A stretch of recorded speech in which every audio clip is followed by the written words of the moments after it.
Test, test, test, test. All right, I'm hearing nothing coming out of this.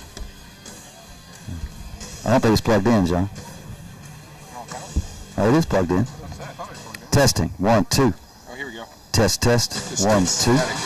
Test, test. 1, 2. You hear nothing? Test, test, test, test. I got you. I hear you. All right, if you're out there, we are testing audio right now so that you can have clean. Is it hot? All right. All right, we're going to go Metallica on the playlist. You want me to talk and you can set? Oh, well.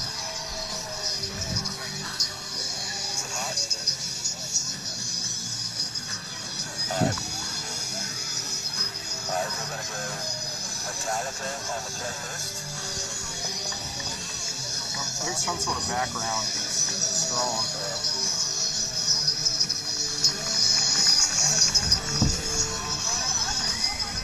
All right, we're time test again. I've got live at Greenback, 67 minutes and 24 seconds to go before we kick off. What's that feedback? We're hearing the I've got live at Greenback, 67 minutes and 24 seconds to go before we kick off. Still a little hot. All right, we're going to try it again. Now 66 minutes and 59 seconds.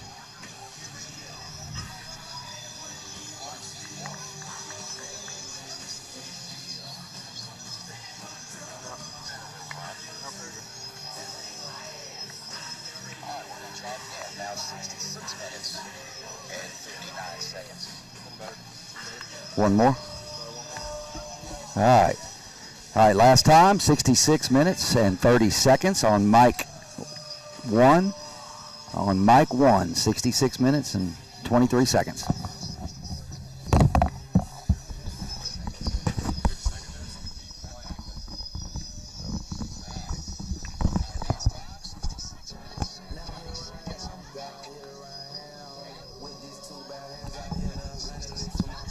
All right, we're on mic 2 now. It 66 minutes exactly on mic 2. Mic 2, 66 minutes exactly. Test 1, 2.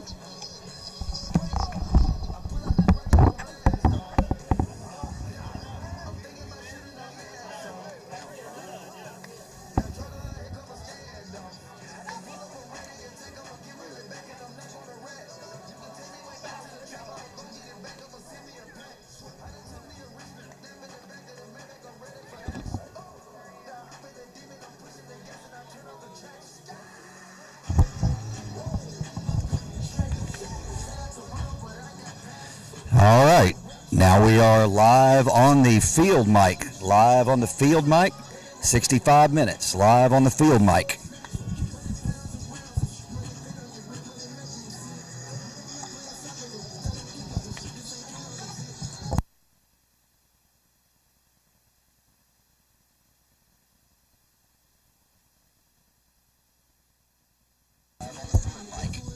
All right, we took a little log off the fire, 64 minutes, 51 seconds. 64 minutes, 51 seconds. We're 1 and 2 roughly where 3's at now.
All right, folks, we're going to do a little mic test here. Just getting everything set up. This might be the earliest we ever had everything set up, so knock on wood. All right, John, can you hear me? I can hear you great, West. Can you hear me? I can hear you perfectly. So, man, if you're ready, this is a world record for Eagleton Broadcasting, 5:58. But what does that mean in truth, John? At 6:20, everything goes off. That's all right. We got this. All right, we'll be back in a while.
go either direction.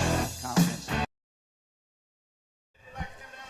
Hello and welcome to Cooper Field. I am Luke McLemore, Coach Mac, traveling from the village all the way out here to Cooper Field to broadcast this contest between the Eagleton Royals and the Greenback Cherokees, excuse me. A little context to this football game. The Royals come into this game 4-1. A great win last week over West Green. A good homecoming night, a good opponent to play against on homecoming night. And your Greenback Cherokees are coming into this game 2-3. Greenback is a 1A opponent, much smaller school, only about 200 to 300 kids in the high school part of the school here at Greenback. But a good football team nonetheless. This Greenback football team is had a tradition of excellence. They've reached state finals 3 times in the past decade, but have not seemed to have that same success in the past 4 to 5 years. Had several new coaches, now led under Richie White here at Greenback. Common opponent between the Royals and Greenback is Oliver Springs. Oliver Springs played Eagleton the first week, where Eagleton dropped the game 38-20. It was Eagleton's first loss of the season, and since then they have not lost. You've seen a lot of Eagleton kind of pick it up since that week. They've gone 4-0. Greenback played Oliver Springs just last week and lost 35-14, a similar score to Eagleton. Very similar, both in the 30s a loss and right around 14-20 scored. So what seems to be a good contest here. Greenback is an experienced football team. They've got some hard hitters. They have some good players, but so does Eagleton. And speaking of those Eagleton hard hitters, Mason Mitchell has really just blown me away this year. He's the quarterback under center. This is his first year. And just on the year, he's got 50 completions out of 78 attempts, approaching 1,000 yards, 9 touchdowns, 6 interceptions with a 64% completion percentage, which for a sophomore quarterback is astounding. So he's been very well this year. But he's had a good series of guys to throw to. You talk about Lane Cope. You think about Colton Relation. These guys are catching everything thrown their way. Noel Meza Flores is out there. Wyatt Matosian's out there. You've got Lane Cope with 454 yards. Noel Meza Flores, 236. Wyatt Matosian, 149. So he's got some receivers. Luke, can you hear me up there? I got you, Wes. Where are you at? I can't see you, though. I'm down here. We'll get them coming out. I'll have Coach Childs. The head coach is Richie Wilhite. Richie Wilhite. Richie Wilhite was at William Blount for a little bit, a little while ago. Got a former Maryville Rebel on the staff as well, so and Zach Payne. But a lot of tradition. We'll be down here. We'll get some shots, John, of this truck brigade, I guess we'll call it. And we also have brother against brother, Luke, as number 13 for Greenback is Lane Cope's brother. Yeah, that's right, Griffin Cope, and he's a leader for this team. He averages right about 4.2 yards per catch. He's a young sophomore, but plays both sides of the field. I actually spoke to Lane earlier this week. I said, what's that going to be like? He said, well, he's going to go up against me and have to guard me, and I'm going to have to run right through him, so it should be fun. So it should be a good contest, but the narrative here is definitely brother versus brother, senior versus sophomore. That needs to be moved. It's around the 5-yard line. A white Chevrolet Suburban on the visitor side. On the 5-yard line, it needs to be moved. Talking about Greenback, they've definitely got a great team. They got a Elliott Lindsay in the backfield, the junior. Rushing yards per game, he averages 120. They really, really like to run the ball. Talk to some of our coaches. They're going to run the ball borderline exclusively. They don't have a receiver averaging over 30 yards per game. They don't throw it all that often. It's a run game through and through, which Eagleton's going to have to be prepared to go for. But we have seen where Providence Academy a few weeks ago, we thought they were going to be all run, came out in an empty set, and scored a few off Eagleton, and the defense had to figure it out.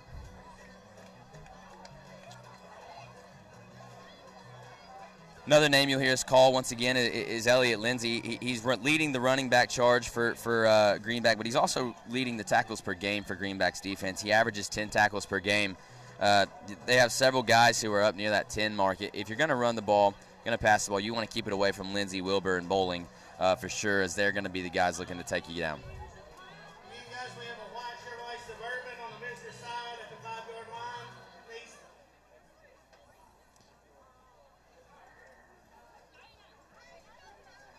On the 5-yard line, needs to be moved. Now, we'll say, folks, for some of you, I'm thinking about it. The only away game Eagleton's had is Sullivan East. And Sullivan East had turf, as I recall. They did. So this is Eagleton's first game on grass. So it's going to be interesting to see how the grass actually impacts the game, which is such a crazy 2025 problem to have. Yeah, and Eagleton's very blessed to have such a great field. And actually, I believe Sessi and was it William Blunt got some new fields this as year well, as and well. Heritage. Yeah, but something I noticed is the slope. The yeah, crown so that's a steep crown. as I was walking up, the grass, it has to be more sloped because water doesn't run off as easily. So towards the sidelines, it's kind of where running downhill came from. As you run towards the sidelines, you're running downhill, not figuratively, but literally running downhill. So it's going to be interesting to see how that plays into the game here and see how our boys adjust. The ground's going to fall out from you outside the hashes. Whereas at that turf field, I mean, it's, professionally graded, gravel, got that artificial turf. So our boys are definitely going to be in a different territory. Yeah. Well, Coach West, where are you at? I'm down here working around and talking to a few people, talking to Coach Shane Belcher, head boys basketball coach here at Greenback High School, and almost like I'm running for office down here, John Covey. So Macklemore came up, and he's like, where's Wes? I said, he's out politicking. Yeah, that's exactly what you got to do. But it feels great, John. When we first came up the steps earlier, it was so hot up there. And then Luke and Randall Davis Jr. just get to walk right in there and have everything just set up for them like superstars. Well, as I recall, I was told between 6:15 and 6:30, and I got here at 6:30. So hey, the talent, Luke, gets here whenever they get here. Yeah, you're the right. The grunts like me and Covey, we just do the work and get it done. And I want you to know this was the earliest setup in 4 years. We were done before 6 o'clock. We've got multiple cameras. We got the Jackson Rayburn up on the 50 cam. We'll have Wes thought down that was there Randall on the field Davis. cam. But John, I was listening earlier. I was going back and listening to Luke's his great monologue to open the game, and thought my mic might be just a tad hot. I fixed it. That's why I cut it back down to you, buddy, so I could. I'm just going to pull the mic down. I'll have Coach Childs here in just a moment, so I'll let you guys know. Well, it's probably the easiest setup because this is, I might be wrong. This might be the shortest distance travel away game that Eagleton's had. It probably is. For those of you that aren't aware, Greenback is a Loudoun County school, but it's one of the only Loudoun County schools, if not the only Loudoun County school, on this side of the river. So Greenback is just a short 25 minutes away from Eagleton. Coach West, if you're going to want to do any sort of sideline stuff, might I recommend you turn on your camera and your transmitter so that we can actually see you. That would work, John. I know. Camera is on, transmitter not so much, but we'll get Coach Childs here in just a moment. Busy politicking. Let me know when you got a signal. Fear not. We are online and ready. You got me? We're over to the West Cam, we'll call it tonight. All right, so we got the captains. Our captains tonight are Tyson Click. I believe that is Cody Price, Colton Relation, Lane Cope, and number 70, Dalton Woodruff. So, and what's pretty cool actually is we're on this side, and I see Griffin Cope for Eagleton. Griffin Cope, number 13. We've also got for Greenback, number 6, Gavin Payne, 24 for Greenback, which is going to be Charlie Hall, and number 65 for Greenback, it's going to be Ben Enzer. So we're going to start the brotherhood narrative right here off hot at midfield.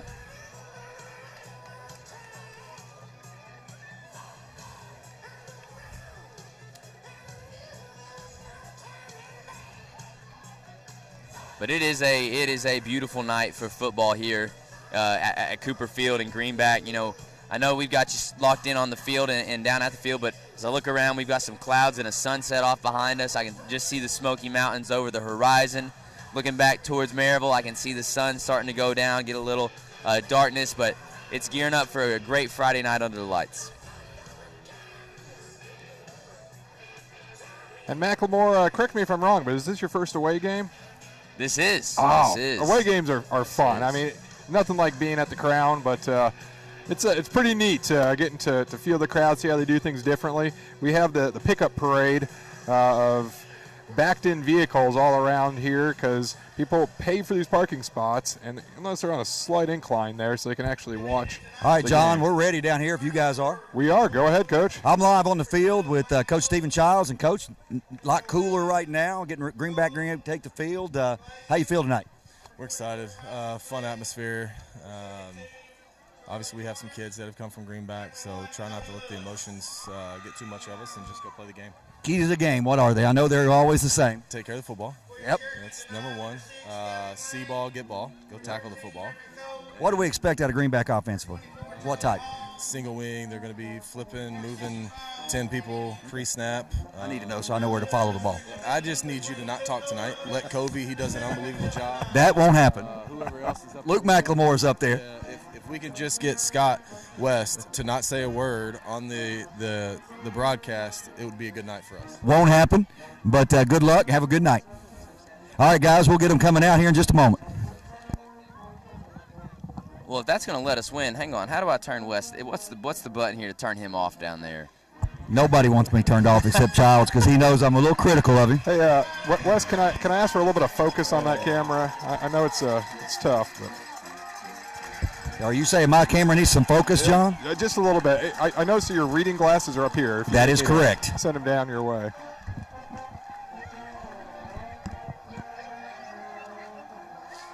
There you go.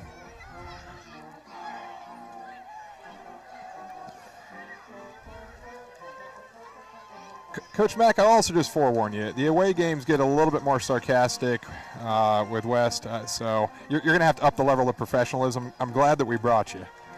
Yeah, I'll be the I'll be the middle ground. We got West at the bottom, you're at the top, and I'll bridge the gap. How about that?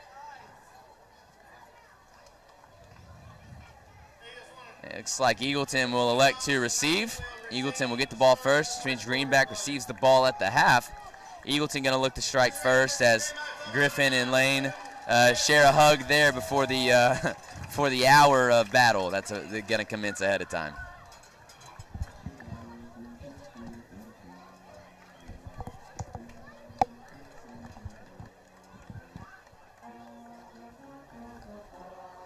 And for those of you that don't know, Greenback is an interesting school, kind of similar to Eagleton. Eagleton 6 through 12. Might have to fact check me down there with West, but I believe Greenback's almost K through 12. You're correct, in their Luke. school. So all one building. They've got a brand new school over to our right here behind the scoreboard. Brand new facility, brand new school. They've really improved. I mean, Greenback is 1A, but they definitely pack a larger punch than that, both academically, athletically, and definitely spiritly as a fan base. So.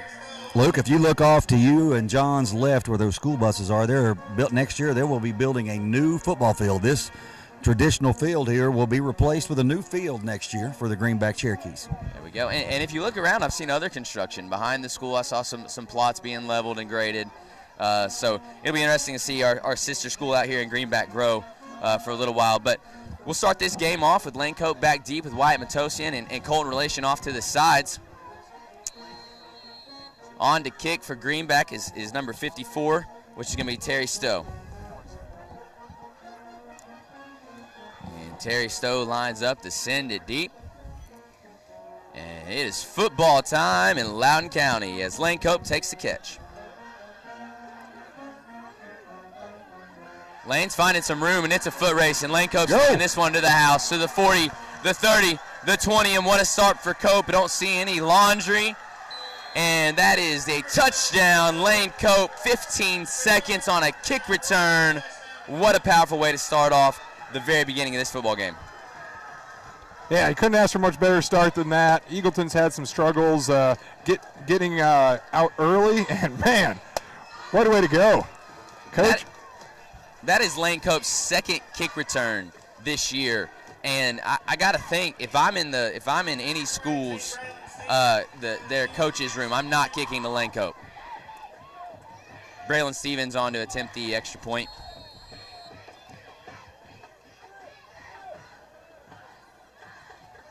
It is up, and it is good. Oh, and that it's is gonna hit a car. also a Motorworks touchdown there. It is. I have a little Motorworks graphic here. Outdoor equipment repair. Can't forget, got in the excitement of the moment there. hey, I might not miss an away game anymore. I mean, that's pretty electric for Right? the first time out. Yeah, for a second, guys, once he cleared that corner, I thought I was going to have to get out of the way, which would have been not good for me. I wanted to see you race him, Coach. But, no, he turned the corner. He broke that first tackle, and then when he got outside, there was no chance to catch him. West, I'm noticing something. We're going to have to be on windshield watch tonight because when they kick field goals, I notice it's going right into the parking lots. Well, I parked in the talent lot, and whenever you show up at 6:15, the talent lot is half a mile away from the field, so I think my windshield's okay. Unless Mesa Flores lines up for a PAT, I think I'll be all right. Speaking of Mesa Flores, he's going to line up to send this one deep. Back to receive is Carson Luke for Greenback, accompanied by Griffin Cope and number 4, Jackson Smith. Some following the narrative here would be kick it to Griffin and see, hey, let's see if you can repeat. Let's see if you can do what Big Bro does. Mesa Flores squibs it to Cope. Cope's going to grab it.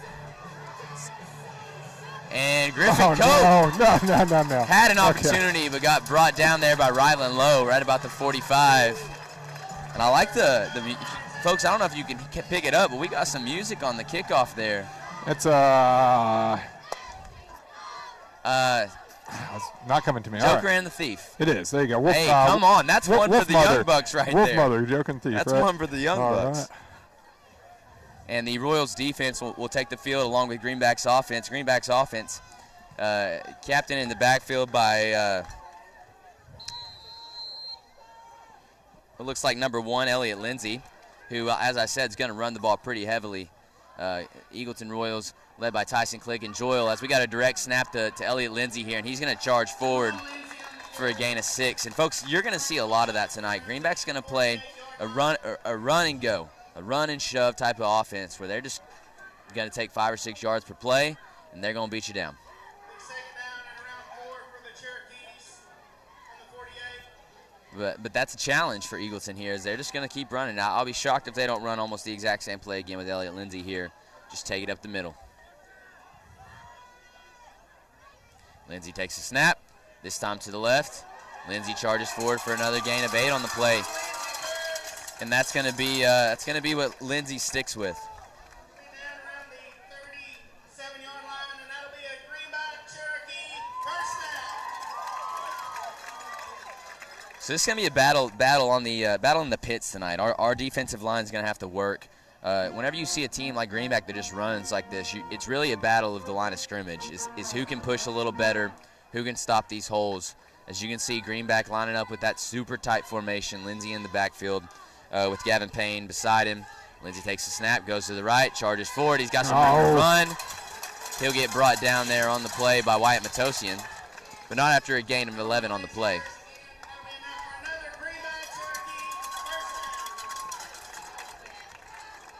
And this is going to be a mental battle because Greenback is going to continue to do this until it gets stopped. And we've seen this from Eagleton. Their defense often takes first quarter to get rolling. Usually once they get rolling, they're okay, so it's got to hold them. Greenback does a little Cupid shuffle here, trying to line up their guys. One guy out to the right this time. And this time the snap goes to number 6, Gavin Payne, and he'll charge forward for a gain of 5 on the play.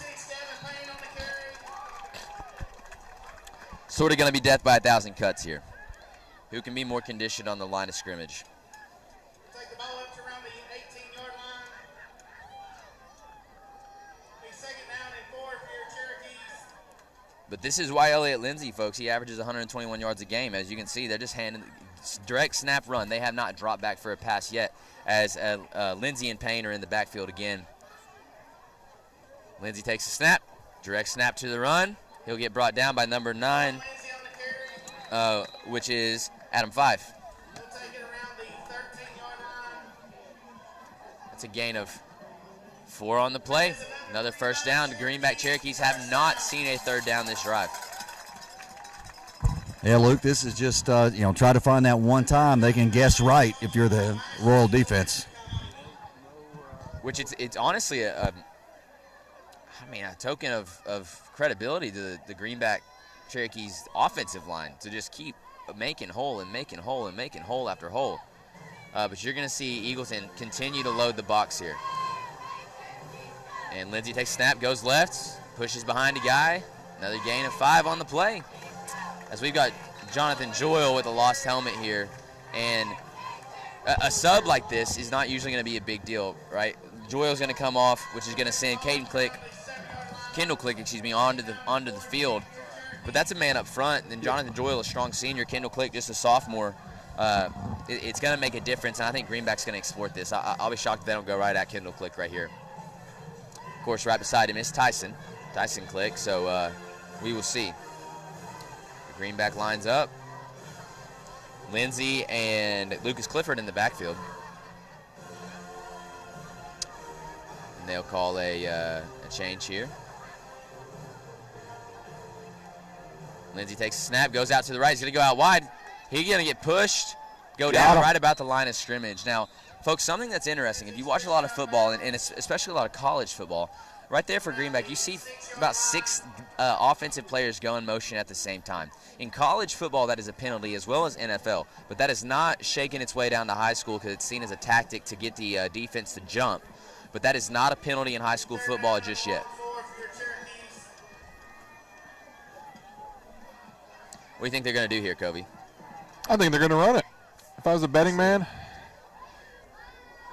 Lindsey takes snap, looks left.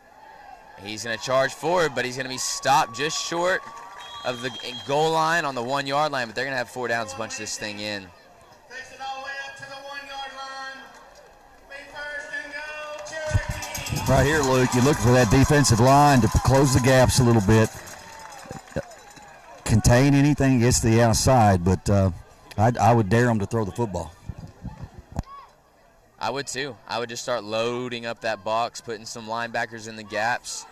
You've got Mesa Flores and Parker Lewis out on the right, but I have a feeling Lindsey's going to try to punch this one in. Lindsey, fumble! Picked up by Go! What a play. Nobody's touched him, right?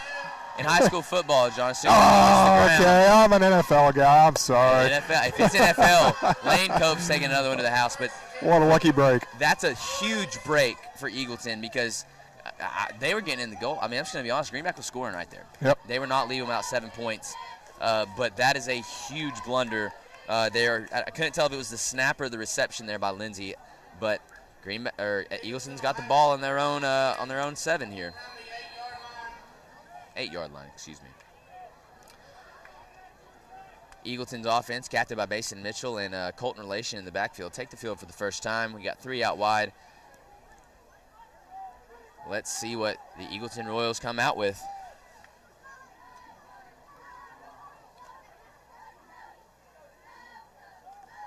Mitchell hands off to Relation. Relation fights his way forward, and he's going to have some room to run, but he'll charge forward for a gain of 4 on the play. 5 or so. Make it 2nd and 5, Eagleton.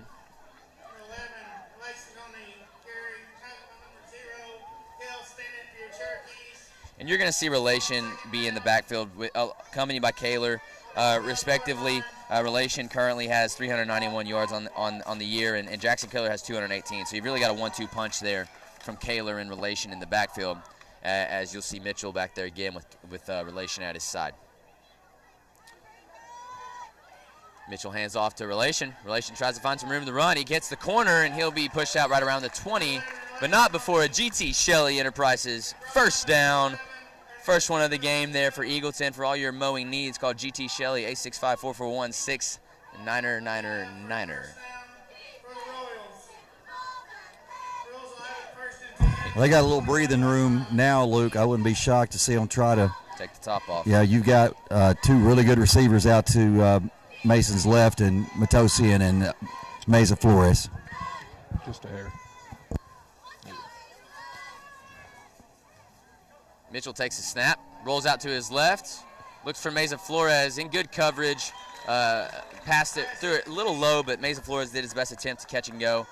Good coverage there on Mesa Flores by, I believe, number 15 for Greenback, which is Brady Irvin. Number 5, excuse me, Carson Loop. Good coverage there. A little tight coverage. That'll the hitch and go there will be a double stop or some sort of fake hitch is gonna bite him later on in the game. But great coverage there up to give the Royals 2nd and 10. Same formation. Matosian and Mesa Flores out to the left. Cope on the near side. Mitchell looks to Lane Cope. High pass right over Lane Cope's hands. Had him open on the quick slant, but couldn't deliver. He's going to set up 3rd and 10 here. Yeah, a little jumpy right there, Luke. He's got more time than I think he thinks he has. You just got to get the ball in your playmaker's hands and they'll make a play. And we've seen that from Mitchell. He's got to settle in. I mean, and that's kind of been the tail of the tape for Eagleton. His first half, they've really just kind of had to settle in. And then second half, they've kind of been more refined. But Mitchell there with 2 errant throws to start the game to set up 3rd and 10, which is inevitably another throwing situation. As Mitchell looks to pass. Looks for Tyson Click and does not have him. And almost intercepted there. Broken up there by number 0, Cale Sennett. And that'll set up 4th and 10, and Mesa Flores is going to come on for the punt here. Yeah, it looked like some miscommunication there because cut off a little bit short on that route. Yeah, I think the ball had to get out, and I think he felt pressure, and Tyson Click just wasn't quite there yet. Which Tyson Click, not somebody you're going to see run a route too often here at Eagleton, but he'll come in at that tight end position and try to run out there every now and again. Talking about the crowd for Eagleton tonight, as I look across the way, I mean, we got a stocked full bleachers over there. Not that the bleachers are gargantuan, but quite the turnout for Eagleton. I mean, 1/4 of it is the band. I get that, but a good parent turnout as well. As Mesa Flores, high snap, high punt, going to land right around the 50-yard line and get a good Eagleton bounce. And it'll pin the Greenback Cherokees right about their own 44. And 44-yard line for your Cherokees. Big 1st and 10, Greenback. A missed opportunity for Eagleton. You get a fumble on the goal line by Greenback, and you get a 1st down. You turn forward with relation, and you go 3 incomplete passes in a row, and then you have to punt it away. Definitely not what you want to see off the bat for the Royal offense, but that sets up Greenback with a chance to even the odds here, as you'll see Elliott Lindsey set up once again with what looks like Gavin Payne beside him, and I guess he's going to run. Lindsey takes a snap, looks to his right, and he'll be brought down in the backfield by Connor Cox. They're going to mark him right at the line of scrimmage there. Connor Cox just shimmied his way past the offensive, the guard right there, the right guard, and just was able to get a hand on Lindsey, excuse me. Good play by the senior.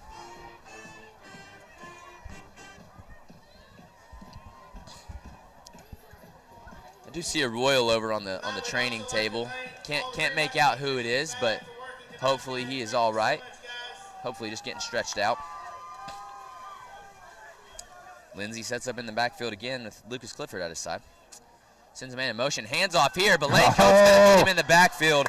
That was Griffin Cope, brother, on the handoff. Lane Cope meets him in the backfield and says, "No, thank you, sir. That's going to be a Senate collision." Boom! In the backfield. Lane Cope giving his brother a good another hug. That's the second hug of the game, but a little different context here.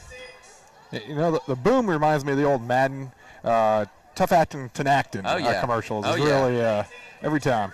It's grown on me. You know, I was timid back last year. I was timid with the boom, but you know, these fans below us hear me. What are they gonna? You know, they're just gonna laugh, but be all right. That'll set up 3rd and 18 here.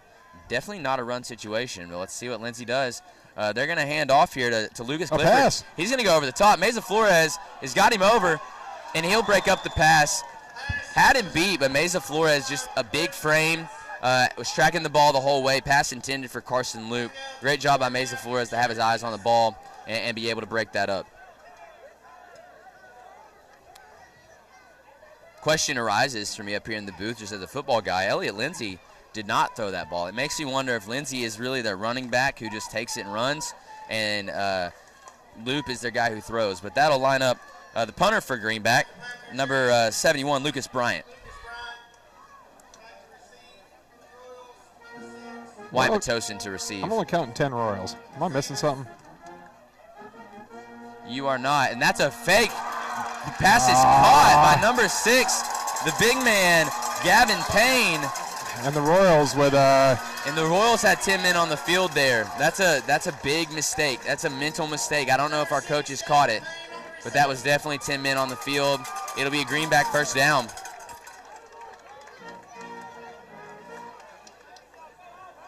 Which, not to knock the lineman who was going to kick, but number 71 for Greenback, that's Lucas Bryant was back to kicking.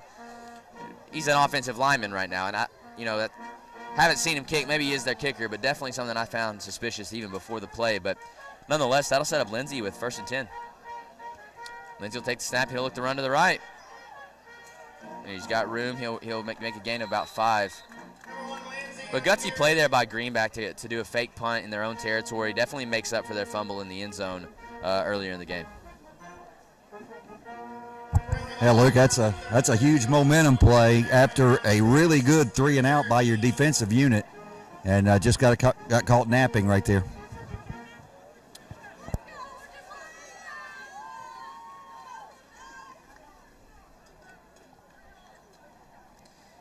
And Lindsey charges forward, and he'll be brought down right at the first down marker, but potentially a little bit short. They're going to mark him short, 3rd and inches.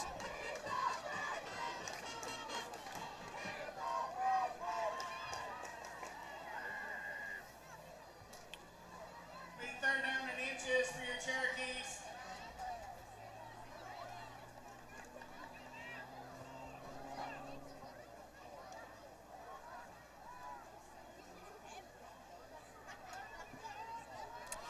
Third and inches for Lindsey. Lindsey grabs it. He has got room to run. That'll be the first down. He'll be brought down by Adam Fife and Parker Lewis. Jonathan Joyle close to a late hit, but I believe he just stumbled.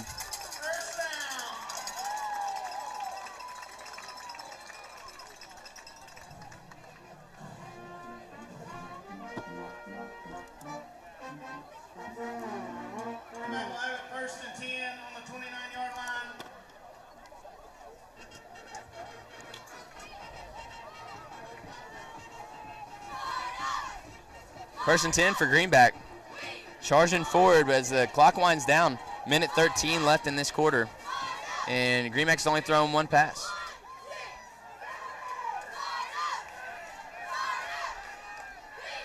And this time the snap will go to Lucas Clifford. He's going to run out to his left. They're going to call a flag in the backfield on number 71 there. I'm going to guess that's going to be offensive holding. That is Lucas Bryant, which he had Tyson Click. Not hard to not hold Tyson Click. I mean, well, right there, Luke, Tyson had to put his jersey back on. It pretty much came off his shoulder pad, so that was an easy call for the back judge. Which is going to help Eagleton, because the explosive play factor from Greenback is not something they live by. The largest gain they've had so far on any play is the fake punt. So 1st and 20 is a big hit for Greenback with the run game. So they're going to try to chunk this up into 4 plays most likely. 5 yards per play if I was guessing, but we will see how they do it. Lindsey lines up with Clifford beside him. They're going to shift out wide. Now you have 4 wide, so this is interesting. This is almost guaranteed a pass. Clifford takes a snap, and he's looking over top. He's going to get hit in the backfield. Gets rid of it. Not quite intentional grounding. He's outside of the tackle box, but brought down by a host of Royals, Easton Britton, Connor Cox, Adam Fife, all in there to bring him down. But that'll set up 2nd and 20. Yeah, and he's limping after that play. Hopefully Clifford is all right. Got brought down by a couple big boys for Eagleton.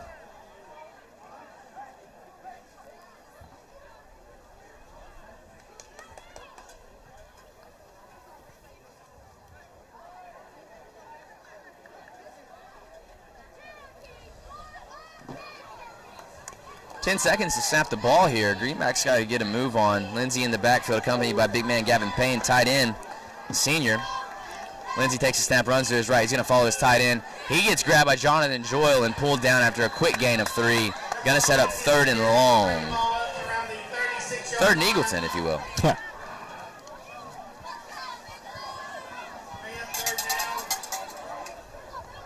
Luke, I hate to jinx it, but this may be the fastest first quarter of this season. Indeed, and I think we're going to take this one to the end of the first quarter. a good first quarter by Eagleton. Honestly, both teams. Eagleton jumps out quick with a kick return. You're just joining us. Lane Cope took the very first kick of the game back for a touchdown. Greenback got the ball, drove 60 yards down the field to the end zone, but fumbled. Eagleton had the ball, got a first down, 3 and out, had to punt it away, and Greenback has made their way forward to a 3rd and 17 situation. So really only 2 or 3 possessions here. Only 2 possessions for Greenback, 1 possession for Eagleton. Now we're going to take this quick moment, shout out some of our sponsors here. PrintFX. PrintFX has been a long-time supporter of Eagleton. In fact, they basically redid our entire gym lobby, our concession stand, and everything in between. So for any of your graphics or design needs, call our buddies over at PrintFX. Also, people that were big fans of Schultz Pediatrics, right in the backyard of Eagleton. They opened up basically... you almost throw a rock from Eagleton and get to them. I believe they're still accepting new patients for Eagleton. So, John, I'm gonna get some shots of the trucks if you still got me up there. I can get you over here, West. So while West is taking some shots, we'll also get Stint Collision. If for some reason you've been on the back of your truck and scratch it up, go over to our guys at Stint Collision and they'll take care of you. That's a cool tradition here at Greenback. The pickup parade, and you coined a good term, the pickup parade. I don't know if that's what it's called, but that's what it's called now. That's the pickup parade over there, folks, lining up here at Greenback. Honestly, an awesome tradition. A really, really cool way to raise money for the program, as well as to give it a little unique character to your football field, and that's all around the field, folks. We'll switch sides of the field here. Lindsey and Payne. Lindsey's going to take it. He's looking for number 13. Griffin Cope goes over the top, and he has him. Griffin Cope with an excellent play, but he's going to be brought down by his brother Lane at the 1-yard line. An excellent pass there by Lindsey to just loft it up and let Cope run under it. Griffin Cope, an excellent athlete, just like Lane Cope, but excellent job there by Greenback to complete their biggest play of the game so far, come out, catch the Royals sleeping, and that makes it 1st and goal, as Lindsey is going to try to punch this one in. Does not have it. And they're going to call it a touchdown, Greenback Cherokees. Well, I'm watching that one again. They called that a touchdown. He was a yard short. I thought so, too. So I don't know. Maybe we did notice that the field has some unusual patterns on their lines. Maybe it curved in a little more there at the goal line. Well, nonetheless, touchdown's a touchdown. No reviewing it now. No instant replay here, but that'll bring on Terry Stowe, the kicker here for Greenback, to try to send the extra point through and tie this ball game up at 7.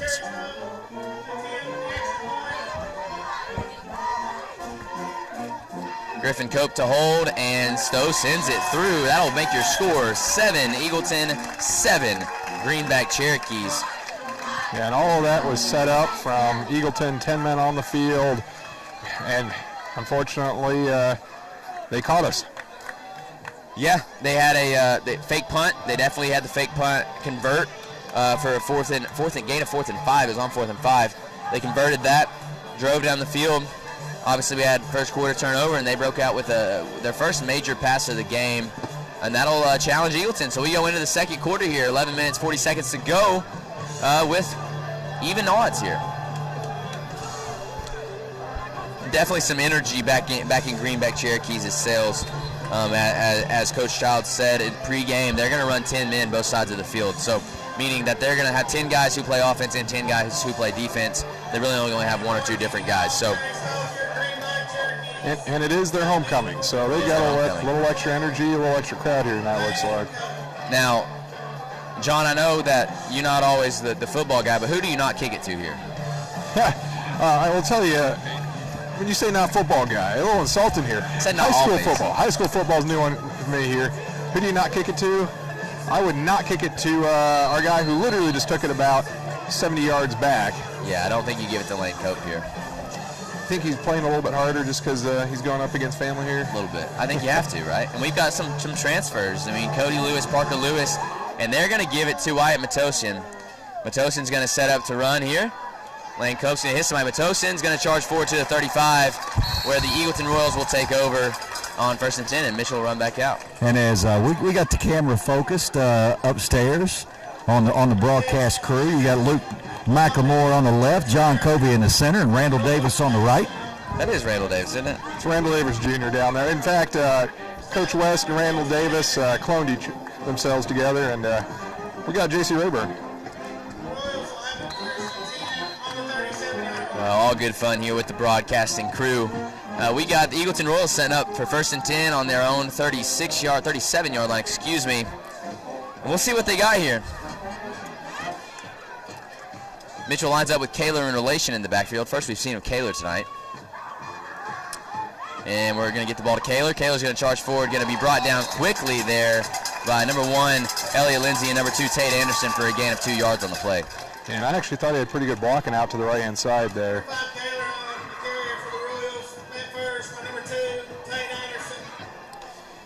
Your Royals offensive line, you've got number 74, Trevor Bright, number 54, Logan Powell. Your center, number 52, Kendall Click, and then you've got Jonathan Doyle, and as well as number 67, Caden Baker out there. 57, excuse me. Nope, 67, I was right the first time.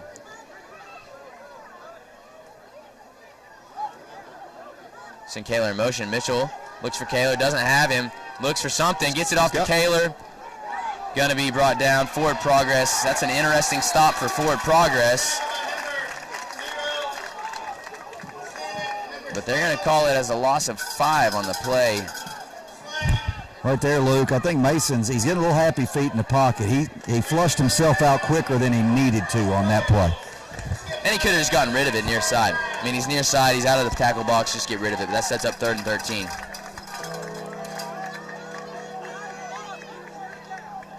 You're going to have Noel Mason Flores is going to be in double coverage by the safety. He's going to shade over. Lane Cope's got a guy on his far side, going to be covered by his brother. But Mitchell's going to take the snap. He's going to look for Lane, doesn't see him. He's going to take it himself. He's going to charge forward, but he's going to be brought down short. And I think you're right, Coach West. Mitchell's just looking a little bit quick out of the pocket. They're going to call him down.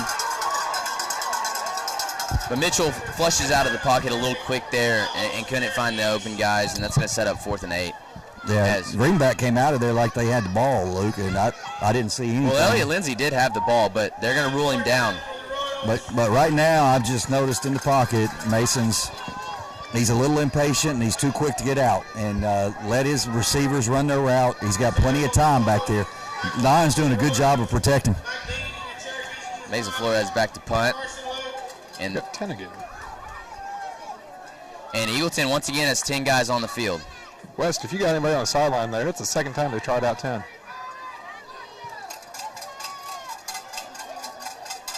And Eagleton's going to try to do it with 10.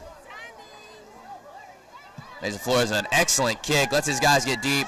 They're going to call for a fair catch there, Carson Luke. And Eagleton with 10 guys on the field again. Yeah, we got to get our special teams straightened out. Didn't cost us right there, but a pretty decent punt by Noel. Now the defense has to get a little strong here, and the offense has got to find their way. And right now, I think it's just being a little more patient. Absolutely, and I was talking to Coach Childs and Coach Bruton as well as Coach Branton, and something that this Eagleton team has not really seen. They've not really seen a close game late into the game, and they definitely feel that tension with Greenback. You think about McMinn Central, which is probably the most electric game, ended up being 25-18 with McMinn scoring late, but they had a 2-score lead, pretty much guaranteed the game in the 4th quarter. This Greenback game's feeling like it's going to go the distance, as that'll be Lucas Clifford on the run forward there for a gain of 8. And it's going to be a mental toughness test. Who's going to be more tired? That's what's going to be the game right here. So Eagleton's got to stand tall. Greenback has a great chance, barring any explosive plays, to take the next 8 minutes with this drive.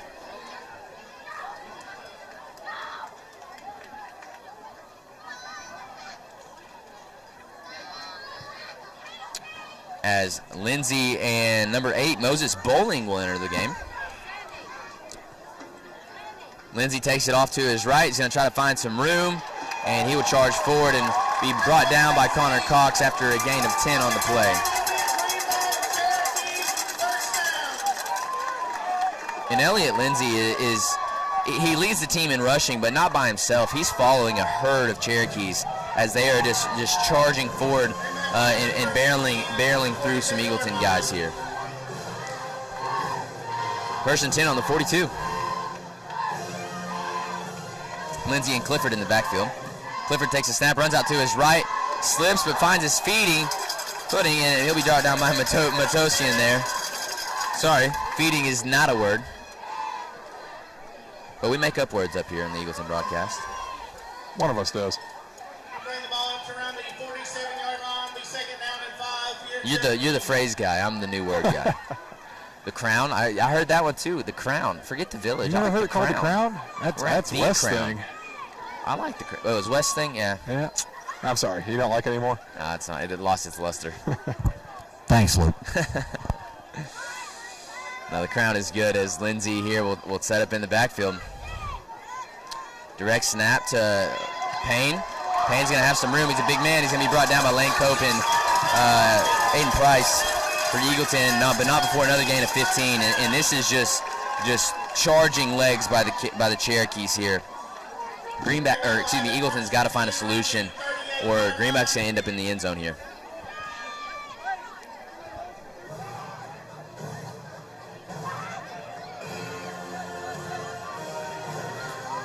Greenback lines up again, Payne and Lindsey. We're going to send Griffin Cope in motion. Yep, that's going to be a flag. Start. Looks like a false start on Greenback based on the flag timing. False start on Greenback. That'll be 5 yards to the Eagleton benefit. False start on Greenback's going to set him up with what's most likely going to be 1st and 15, I believe.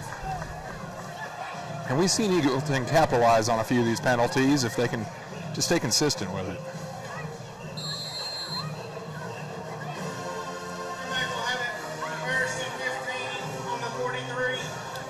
First and 15 on the 43 for Greenback. Payne and Lindsey in the backfield. Lindsey's going to run it up the middle. He's going to charge forward behind his lineman. Not for a gain of 10 on the play. And I'm watching Greenback's offensive line just bully our defensive line. And they're going at what looks to be the right side, which is Connor Cox and Jonathan Joyle, and we're going to switch it up. So Joyle's going to be on the right side along with Tyson Click, Connor Cox and Fife on the opposite. I think that's intentional. I think you're staying away from Joyle and Click. I'm going to be shocked if they don't go left right here. Yep. They send a man in motion. They're going to run it right at Joyle and Click, and they're going to only get a gain of 1 on that play. That'll set up a 3rd down opportunity, but definitely in 4 down territory. 3rd and 4, 3rd and 3.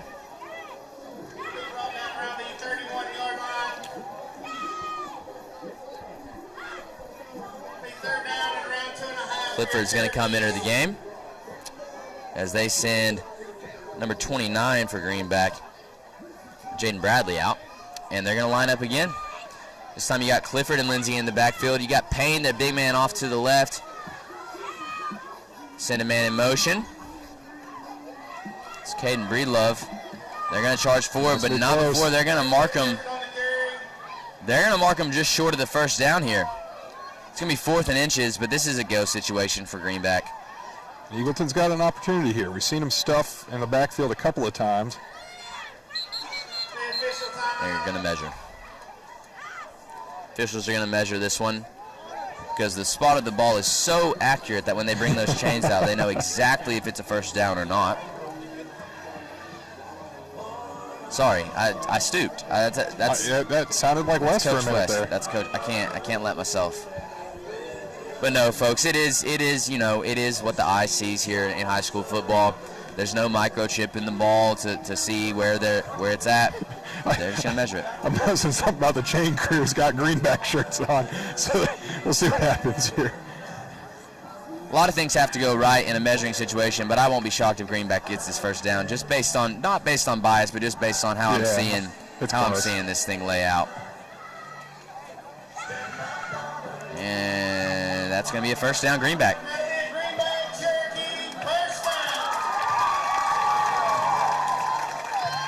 They're checking it again. They're going to check it again, folks. It's a little closer than they're thinking. Yeah, the crown on this field, if they're not directly perpendicular here. It might be short. They're going to call it first down. Okay. 1st down, Greenback on the 28. Thought they were going to have to get a credit card out there, Luke. They may have. But what you don't see is the new ball they put out, they actually set it back 3 inches. So now it's not a first down. But all jokes here, no, it is a first down. Yeah. You can't be critical of things like that in high school football. If you are, you might just need to watch NFL football and be critical of something else there. But Or just change your name to Coach West. Yep. But Lindsey and Payne in the backfield here. Lindsey takes a snap. He's going to charge forward to his right. And he's going to charge forward for a gain of 4 on the play, but brought down by his own guys and our line. But that'll set up 2nd and I believe 6. Right now, their offensive line is just being more physical and blowing us off the line of scrimmage, getting 4 and 5 yards every carry. No doubt. And at this point, I think if you're a middle linebacker, you just gotta sell out for one of these holes and hope you guess right. But you never do know when they're going to hit one. As Lindsey and Clifford in the backfield, Lindsey takes snap, runs off to his left. He's got 3 guys leading the way, and he's going to be brought down after a short gain of 2. 2 to 3. It's going to set up another 3rd and 3 opportunity here for Eagleton to make a stop and hopefully try to bring out Greenback's punting team. See if the Eagleton Royals can stand tall here on 3rd down. And the clock continues to click here. We're going to be down about 3. Not leaving Eagleton with much time. And that's how I said, that's what you see when you face one of these running teams, is that clock does not stop. It's almost running clock barring any penalties. Is they're going to switch it up here. They're going to stab it to Clifford. Clifford's going to have some room to run. Adam Fife's going to hit him and hold him. He's going to be short, 4th and 1. Excellent play by Adam Fife to out-muscle Clifford there, along with D.C. Cole and Parker Lewis on the tackle. And that'll set up 4th and 2. They're going to call it 4th and 2 here for Greenback, and they're going. There's no doubt here they're going. They're going to bring out big man Payne, the senior tight end.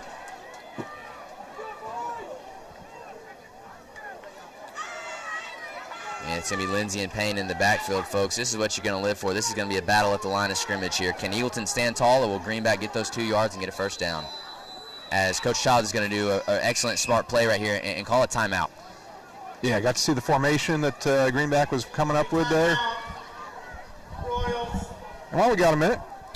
You're thinking logistically here. I am. 3 timeouts, right? You can't take them with you. If Greenback converts, you're almost probably not going to use any of those timeouts the rest of this quarter, because they're probably going to run the clock down before they make it into the end zone. If you do call a timeout and you do stop them, well, now you have 2 timeouts and the ball to go 80 yards. So I really like the call there by Coach Childs.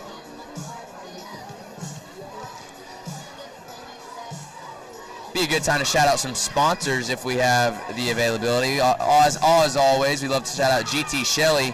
GT Shelley Enterprises does all of the mowing and lawn care here at Eagleton.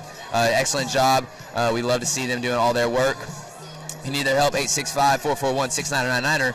And we haven't gotten to call it the Salsaritas Red Zone because Lane Cope ran right through the Salsaritas Red Zone on the first kick return, and we haven't been back since. But Salsaritas caters a lot of stuff for us here at Eagleton. They're going to do our Royal Gathering, a new culture event for our students and teachers of the month at Eagleton, and they also cater several games and hospitality rooms for us, so we really do enjoy Salsaritas.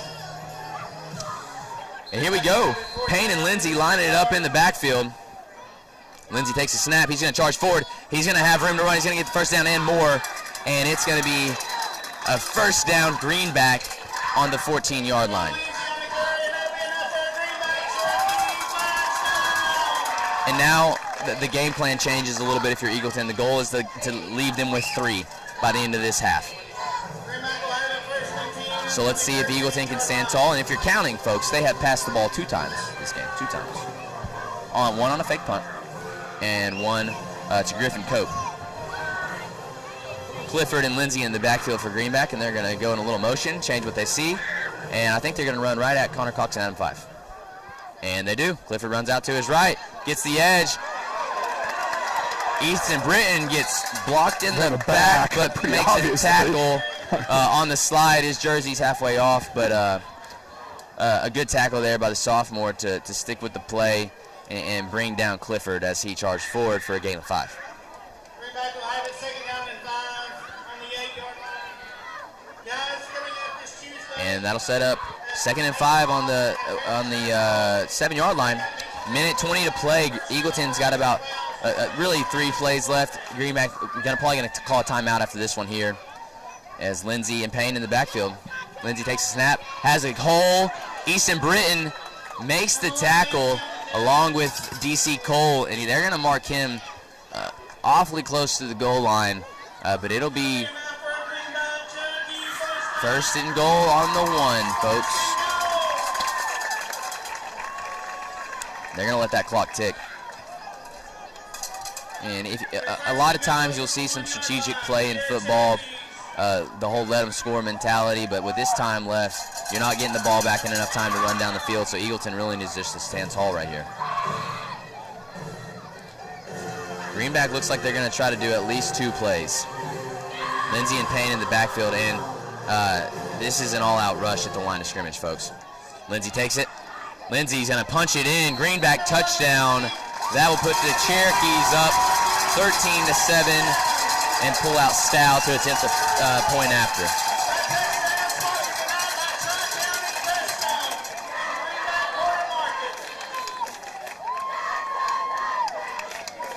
And something that, as a coach, just looking at, this Greenback team has history, man. And not necessarily the kids on the team now, but the program has history. In 2019, they made a state appearance. Didn't run away with it, but they were the runner-up in 2019 in the single A division.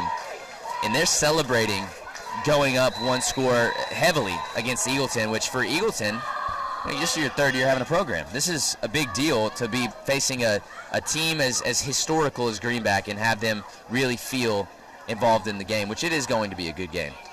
I mean, I think you can make the argument this may be Eagleton's biggest rival. I mean, local school that's out of district, a little bit smaller than us, but still very competitive. 5-yard penalty. As Stow is going to line up to send this one through. And just talking about I'd take the penalty there, Luke, and run it in. They've got 5 yards to carry. No doubt. And that's going to hit the post. A lucky break. And that's going to make the score 13-7, folks. 36 seconds left to play. I think if you're Eagleton on this kickoff, you try to get the ball in Lane Cope's hands and let him do what he can do. But if you're Greenback, you don't kick the ball to Lane Cope. And Eagleton with 2 timeouts. 2 timeouts, 36 seconds in a dream. Guys, I don't want to be the bearer of impossible bad news, but I believe we're going to get a little shower here in a minute. The way things are looking, these clouds to your left and up overhead, very possible. Yeah, I was looking at the radars a little bit ago. It was saying about 40%, but luckily it was hopefully not for too long. Hey, Coach, well, you know our motto, Royals like the rain. That's pretty good, isn't it? Rain. Hey, you guys have a tent. Yeah, Coach, you got space down there. This man's trying to throw out dad puns. I thought it was good. Born in the 2000s, they're throwing out dad puns over here. Right now, it's a gut check at halftime. The adjustments are be tougher. They are getting blown off the ball 3 and 4 yards. The energy level's not really where it needs to be. We've seen that change before. Example being in the McMahon Central game. Got to have a little more of that, because right now the fire down here is not on. And I think it's going to come on the defense's shoulders. This Greenback offense is a slow-moving train, but it's not going to stop. And I think the defense has to hold him once or twice, and the offense has to be cleaner. You can't have 3 and outs. You got to move the ball forward. But Stow's going to send this one deep. It's going to be a short kick to Matosian. Matosian's going to try to make his best to get some better field position, but he's going to be hit by some Cherokees and be brought down right about the 27-yard line, where Eagleton will take over with 28 seconds to go. He was close. And I believe you're right, Coach. Looking at the forecast, I think 8:30 is going to be right whenever we get a shower, which will be right at the end of halftime. And the bad news is it's supposed to sit for a little bit. So, but hey, grass field, as long as it's working and as long as it's not lightning, I think we're going to be playing football. It'll be interesting to see right here if he's very conservative and just maybe throws a little screen, see what he can get. Well, when you got 5 out wide, I don't know that conservative is the option, but they're playing a prevent, so that might be the right play here. Run a prevent, 10 yards, get out of bounds. Mason Mitchell takes a snap, looks to the right, throws a screen out to Kaler. Kaler's got to get out of bounds. He's not going to do it. That's going to enforce a timeout from Coach Childs. Coach Childs is going to take this one. Ran They're going to call timeout. 4 seconds off the clock there.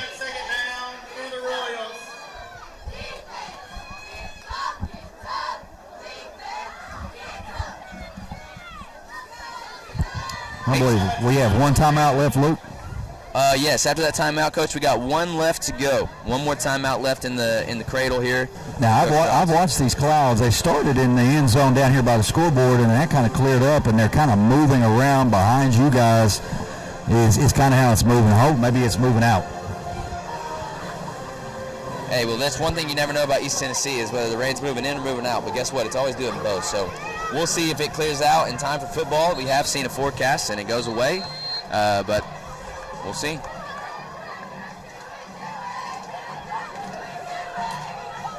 Mitchell's going to line up empty. One timeout left for missed extra point is a big play in this game. That is a big play. And Mitchell's going to take the snap. He's going to drop back. He's got time. Looks out to the right. Lane Cope's going to catch it and get out of bounds. Clock's going to stop at 14 seconds. And I think if you can get within the 30, Mesa Flores has a chance. Only problem is the 30 is exactly 30 yards away. You really don't have time to throw anything in the middle of the field because you only got one timeout. Yep. Mitchell takes the snap. He's got to get rid of it. He's got to run. You just get rid of it. That's fine there. Gets rid of it. Clock stops 9 seconds. That's a late hit. Yep. Should have been 15. There's no reason why that shouldn't be a flag. There was absolutely no reason to put hands on him. The ball's been out for a full 2 seconds. That wasn't much of a hit. It was kind of like, McLemore hitting me, but it wasn't that big. That's a pretty good segment for the roundtable, Coach. We'll put on the pads, and we'll see what happens. I'd pay for that. And Lane Cope's going to go down. He goes down, makes a smart decision. We're going to call a timeout right there with a crazy clock runoff. They're going to put some time back on, I believe. That would be a no, Luke. That's a no.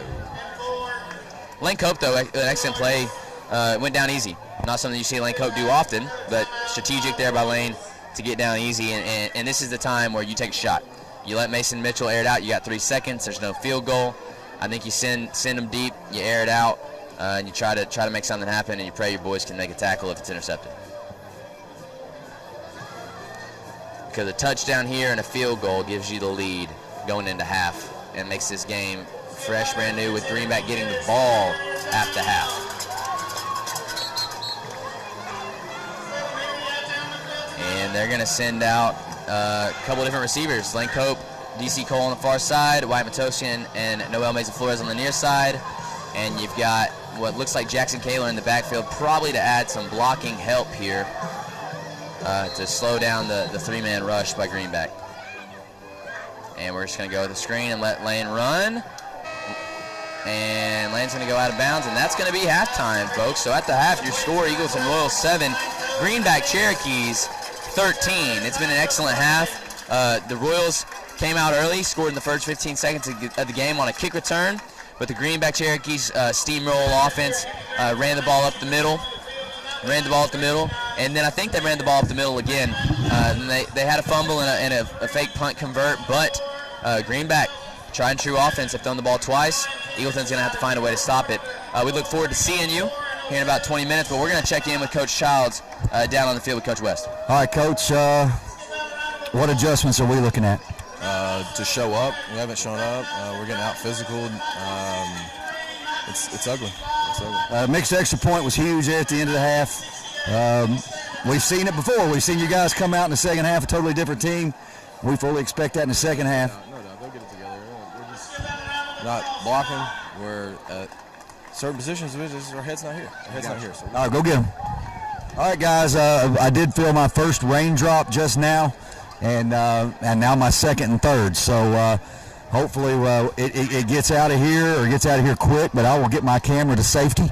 And you guys can put the camera on the marching band, and I will maybe try to see if I can get some sound over there, as long as I can protect the microphone.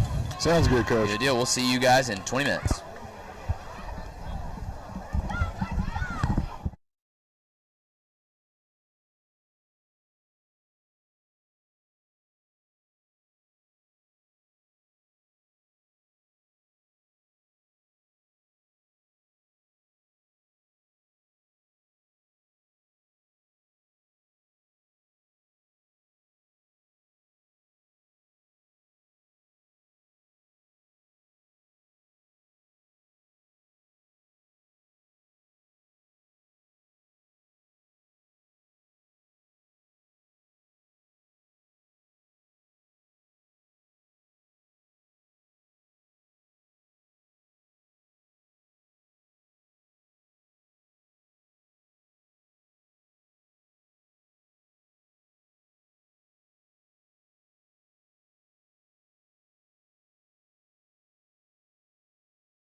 And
that was your Eagleton Marching Band leading Phantom of the Opera. We're going to take a short break, and we'll be back in just a moment.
welcome back, folks. We're gonna go ahead and apologize for any sort of wind that you hear off our microphones. We're gonna get rained on. It's happening.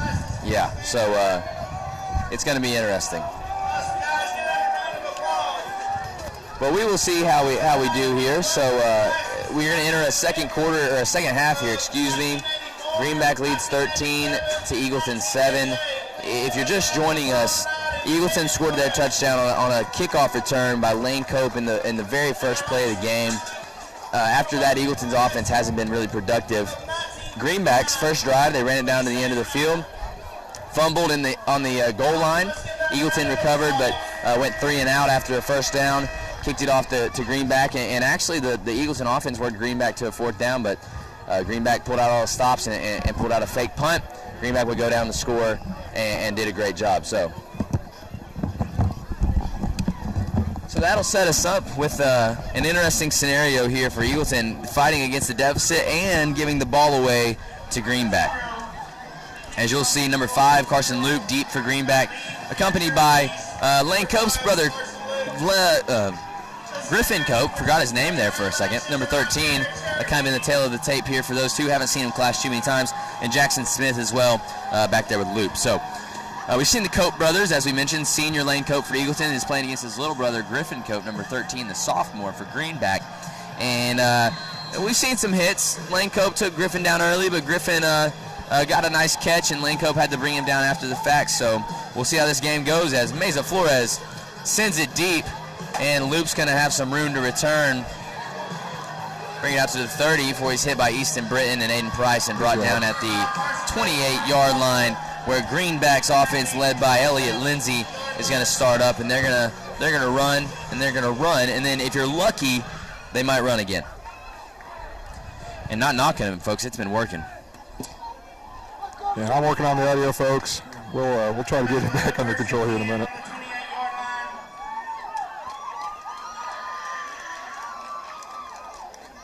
And Greenback takes the field. Big tight end, the senior Payne, number 6 back there with Elliott Lindsay. That's Gavin Payne. They're going to throw a shift in motion here. Going to run towards the right side at Connor Cox, most likely, based on what they're doing. And that's a false start, but they're not going to call it. And ball's out. Come on. And Eagleton recovers it on the first play of the second half. That is exactly what the Eagleton defense needed right there to turn this ball game around.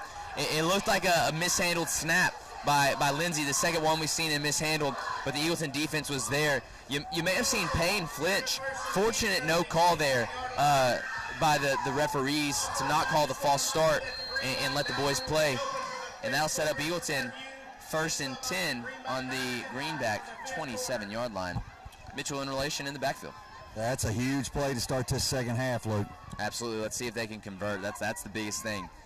Mitchell hands off to Relation. Relation has a hole. Go. Going to charge forward for a gain of 7 on the play. Now, Luke, I know we don't have that stat, but it would be very interesting to know time of possession there, as Eagleton did not have the ball very long in that first half of play. Oh, no doubt. I'm going to guess at least 12 or better minutes of possession for Greenback.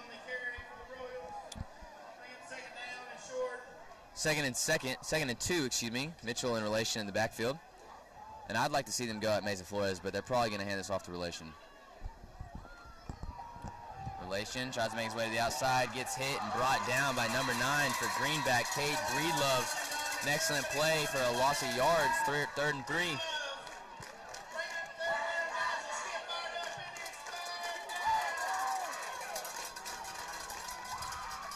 Wes, random question for you, if you don't mind, audio related. Every time that we go off to on the Magic little mini pro here, is that when we got to change levels? Correct. Okay. So if we're getting a little hot mic there, John, it could be that is a little hot. Appreciate it. Just like me, folks, that probably went over your head. So we're going to get back to the football. Mitchell in the backfield with Cope and Kaler. They're going to hand off to Cope. Cope's got a foot race to get the first down. Go. He's got a good blocker. The edge, and he does. Cope's going to have a run out to the end zone. Touchdown, Lane Cope, Mower Works Outdoor Equipment Repair bringing that to you. There's a flag on the play. We're bringing it back. Flag on the play. I'm going to guess it's going to be a hold or a block in the back on you. I think it's probably a block in the back. Boy, that's that, Luke, if I had to guess. Excellent play call there by Coach Branton, though, to get the ball in Lane Cope's hands and make it a foot race to the end zone. Unfortunate laundry here. Going to bring it back. Let's see what the call is on the field.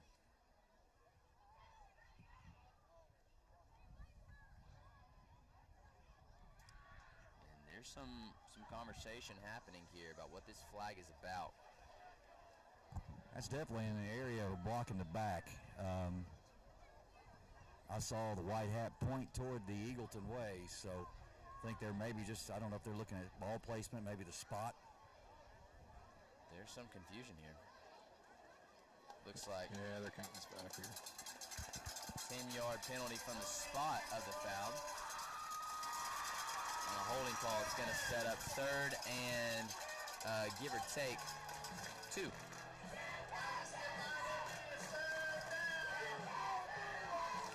Now, right here, Luke, 3rd and 14, is that correct, or where are we at? 3rd and 2.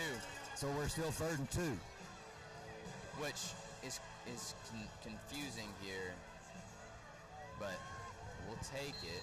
I think the 10-yard penalty happened right at the 2-yard line. It must have. And that would be 15. But we'll see here. Mitchell takes over. Kayla in the backfield. 3rd and 2. They try to get Greenback to jump. Greenback doesn't. Mitchell takes a snap, hands off to Kaler. Kaler's got to power forward. And he does not make it to the first down marker. You got to go for it, right? It's gonna be there's absolutely no doubt you're going for this. Colton Relation out of the game on that 3rd down. Indeed, and they're going to run out of Colton Relation as well. Luke, I can't see spot. Did he lose a yard, or is that just no gain? No, they gave him a yard. Okay, so we're 4th and 2. 4th and 1.5, give or take. But it looks like from our angle, it looks like closer to 4th and 1. We're gonna see big play here. Mitchell, Relation, Kayla in the backfield. Mitchell takes it, gives it to Relation. Relation charges forward. He's gonna get the first down. You got it. First down, Eagleton. That is brought to you by GT Shelley Enterprises. For all your lawn mowing needs, give them a call, 865-441-6999. First down, Royals. And now, I like that, Luke. That was good, hard run. We didn't try to bounce outside. We just went in the A-gap and ran it right up the gut. And now you got a first and goal opportunity here. You're in the Salsaritas red zone, by the way, just to give you that first little shout out there. And we'll see what we dial up here. You got Mesa Flores out on the near side in single coverage. Let's see what Mitchell has in store. Mitchell drops back, looks for Mesa Flores in the corner, throws it up, short pass. Mesa Flores can't grab it. Broken up on the play there by number 17, Cooper Holt, and number 0, Kale Stinnett. Fortunate to avoid an interception there. Mitchell just leaves it a little short. Got to give Mesa Flores a little bit of a chance on the backside of the end zone there. Comfortability thing there with Mitchell to know where the corner's at. But I do like the play call. Look, it is cool down here, probably 10 degrees, 15 degrees. Oh yeah, flags flying. We got some wind up here. We're just hoping it holds off long enough to finish up this football game. Mitchell and Relation in the backfield on 2nd and 10. Relation gets it, tries to follow Tyson Click, and he'll move forward for a gain of 4. Bring up 3rd and 6.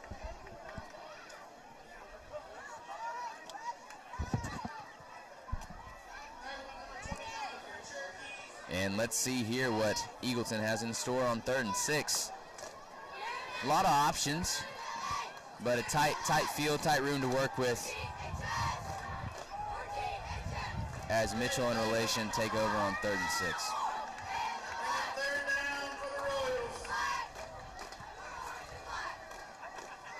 Mitchell takes a snap, drops back, looks over the middle, doesn't have anybody, has to roll out, jump, pass over the middle, and that's going to be intercepted by number 5, Carson Loop there, and he's going to be brought down on the 5-yard line. Yeah, I saw a couple of Eagleton receivers just stop their routes right before that happened. Man. And Mason Mitchell there tried to make something happen. You know, wanted to roll out, but didn't.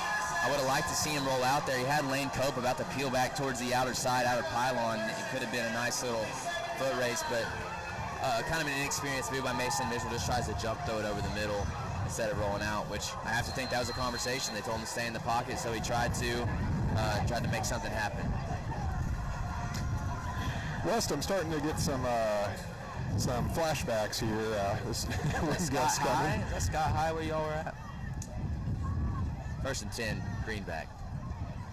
Payne takes a snap, charges forward, but he'll fall down on his lineman for a gain of 2. Big stop here needed by Eagleton to I'm not sure about that, John, but the wind is blowing. You can see the flag down in the corner of the end zone. It's blowing pretty stiff right now. You can see McLemore's hairdo going. It's blowing back in the direction of the trucks back there in the back of the end zone.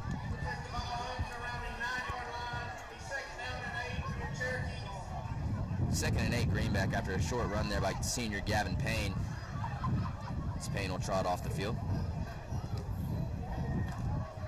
Folks, we are fighting off a windstorm up here. We're hoping that the rain holds off. We're hoping that we hold on, truthfully, but we'll keep broadcasting as long as we can. Snap there goes to Clifford. Clifford's going to be hit. Good job. As he catches it in the backfield there. Brought down right at the line of scrimmage by... No, the wind's not as bad down here on the ground, guys. I can see the top of the tent lifting up a little bit. I'd say let Jackson hold on to one end. That ain't going anywhere. Coach, am I wrong here? Or are we the tallest thing around? These light poles pretty tall.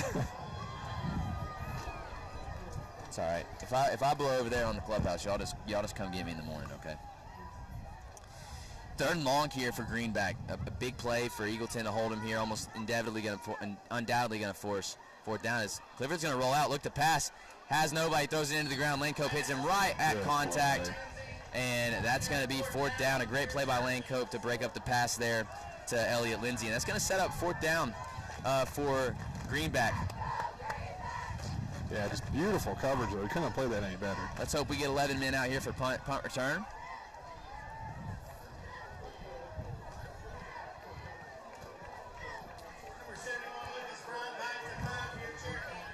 We got 11 on the field. Lucas Bryan back to punt here. Good opportunity to block a punt if you get it, but you're going to end up with hopefully some decent field position regardless. You have to stop the fake here if it happens. Lucas Bryant sends it up, can't get the block. Good punt. Matosian fair catches it, buffs it, goes down on it. That could have been a late hit right there. Could have been a late hit called there on Jackson Smith, but Eagleton not going to get it, and they'll take over on the 44. Greenback opens the door once again. 6 minutes, 20 seconds left to go in the 3rd. You know, Coach West, I don't know what you know about drones, but Greenback has 2 flying around here. I don't know how I'd feel comfortable with some drones flying around this wind, but we've done it. Might end up on the now, Luke, I believe, John, when we were at Scott County, Mark Anderson. The drone ended up at the Scott County Jail is, I think, what happened over there. I watched Mark Anderson just grab that thing out of the air as it was whipping by him. I don't think you can get that on commissary, I think as they call it. As Kaler gets some running room. Kaler with some room to run, and that'll be a 1st down. Kaler brought to you by GT Shelley Enterprises. The first really large run, 12-yard gain there by Kaler that we've seen of this game, truthfully. But let's see if Eagleton can keep it going. Yeah, I like to see them just run, be physical, quit bouncing and just go at them and run through some of these guys. Give Greenback a little bit of what they've been giving us. Yeah, good play there. You had Lane Cope blocking his guy. You had, looks like Jonathan Joyle out on the edge there, holding on to his guy, creating a good hole off the end from Kaler, as Mitchell will take over again. Thrown into the wind if he lost it up there.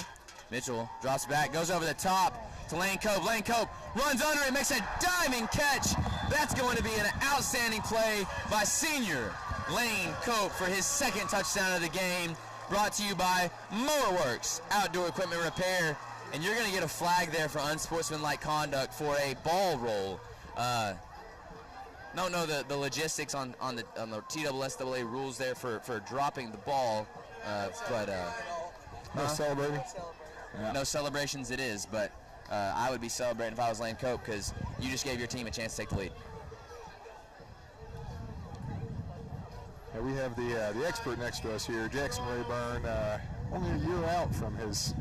Now, do they move that back on the extra point, or is that on the kickoff? I believe it's on the kickoff. Which with Noel It is on the extra point. Is it on? Well, that's a big play right there. Big play. Yeah. That's a big error. You're going to put Braylon Stevens looking at a 25-yarder into the wind. That's a big play, guys. Yeah, they're going to bring Noel out. 25-yard field goal here for Noel. 35-yard field goal for Noel. This is crucial. And the wind is hard to the right, so.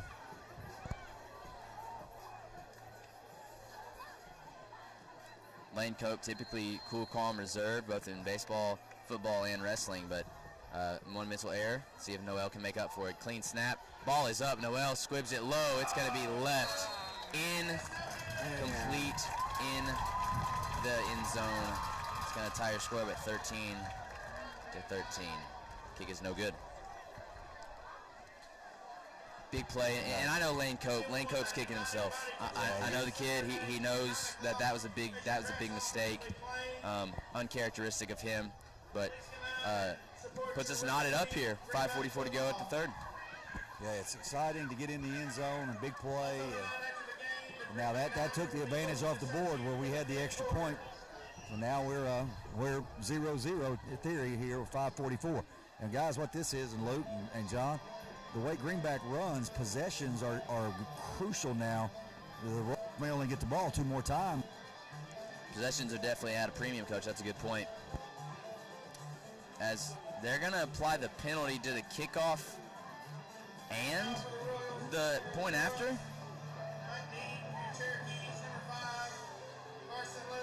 No, they kick off from the 40. Oh, excuse me. Oh, I see. I see. I misspoke. Noel had placed it on the 45. Ball boy's late getting the ball out, so. Joker and the Thief over the radio here for the kickoff.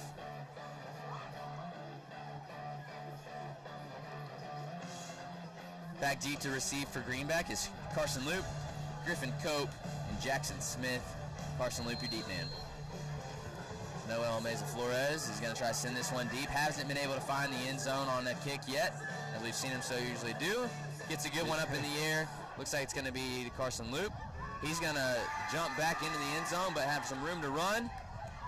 He's going to be hit and brought down right about the 17-yard line. Excellent kick by Noel Meza Flores into the wind, mind you, to give the Greenback Cherokees poor field position.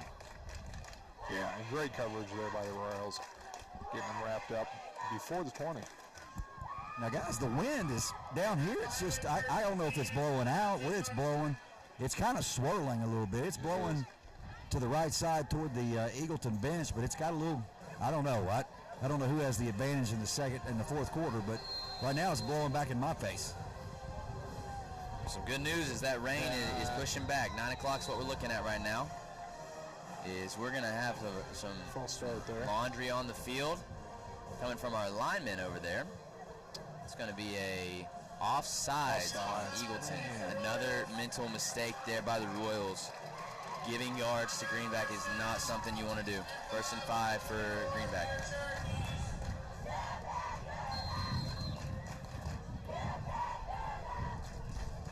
Greenback student section getting some noise going. Good to see a small school having a good support system. And that'll set up Elliott Lindsay and looks like Clifford in the backfield here on 1st and 5.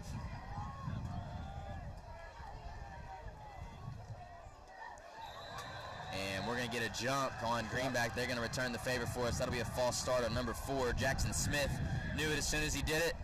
And they're going to return the favor. The outside against your Cherokees. First down and 10 again from the line of scrimmage.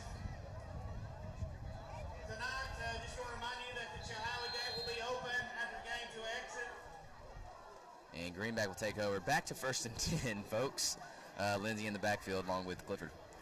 Lindsay takes a snap, low snap, fakes a handoff, rushes out to his right, has nowhere to go, gets brought down for game 2. Yeah, well covered by the Royals. Nobody was fooled on that one. Well covered.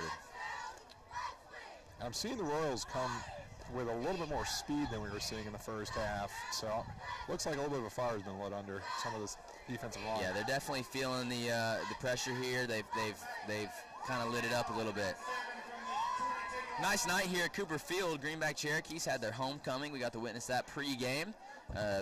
14 young ladies from Greenback representing their school and their class as the top of the top, best of the best that Greenback has to offer, and it was awesome to see those girls get celebrated and praised as Eagleton had their homecoming last week, so we definitely know the excitement there.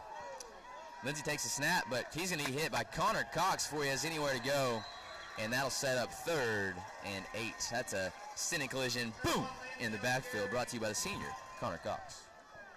Yeah, right now some nice adjustments by the Royals defense guys, putting an extra guy up in the box, and this is a big play. You hate to say this is not the game, but it feels like a big play. And that's what Eagleton needs as a team, Coach, and I'm sure you'd agree. You don't know what your team's got until they're tested in a game like this, and this is getting late in the game, and this is the closest Eagleton's felt, so it's interesting to see them perform under this pressure.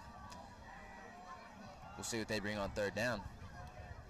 Lindsay takes a snap, hands off to Griffin Cope on the end around. Cope has some room to run.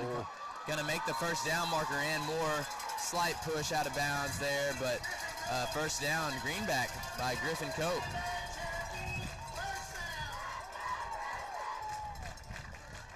And they kind of switched it up there. Fake little handoff to Clifford in the backfield. Pitch on the end around to Griffin Cope. Caught the corners crashing. Griffin Cope just as fast as Lane as it would seem. And he'll set the edge and get the 1st down. Trevor Buck coming in the game on the defensive line, guys. Adding the body, big man. Clifford takes a snap, runs forward. He'll be grabbed by Tyson Click, and he'll be stopped by a host of Royals after a gain of 4. Gain of 5 sets up 2nd and 5, excuse me.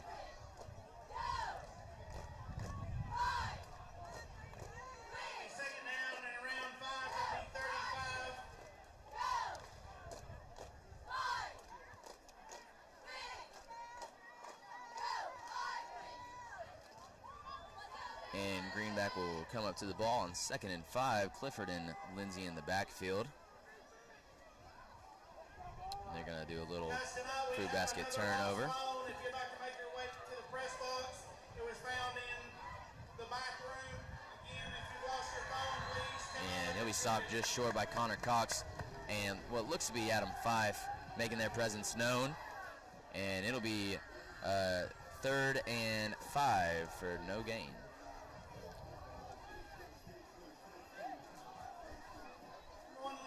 For 3rd and 6.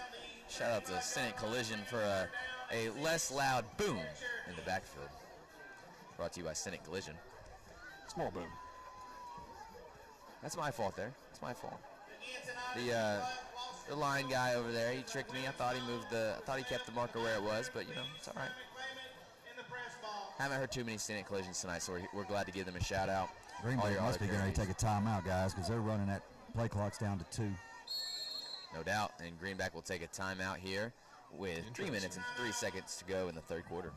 That may play in Eagleton's favor going into the 4th quarter in such a tight game.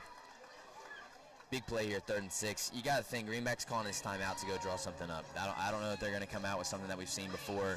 They feel the pressure here. You got to get close. You're not necessarily in 4-down territory right here.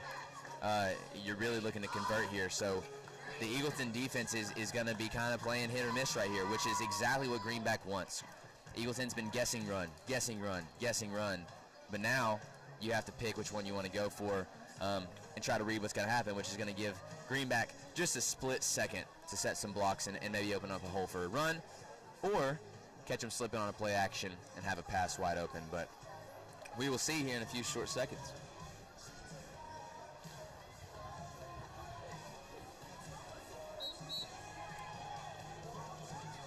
And once again, folks, just acknowledging the intensity of the moment. Greenback, a tried and true school, tradition of excellence here at Greenback. The 2010s were a great time to be a Greenback Cherokee.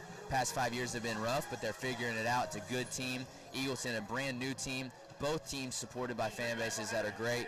Both teams have players and students that love their programs, and it comes down to 3rd and 6 right here. Greenback versus Eagleton.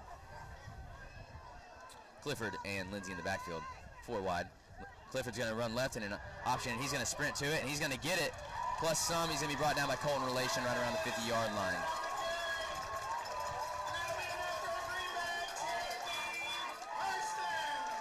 good play call there by Greenback.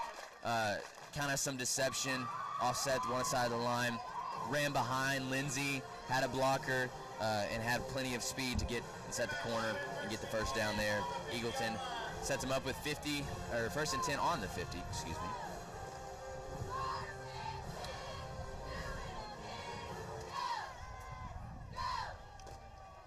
Lindsey and Clifford in the backfield. Lindsey takes it, runs up the middle, has room to run. Brought down in the secondary by D.C. Cole, I believe. Or excuse me, Parker Lewis. He's down for a second, but pops back up. Gain of 9 on the play.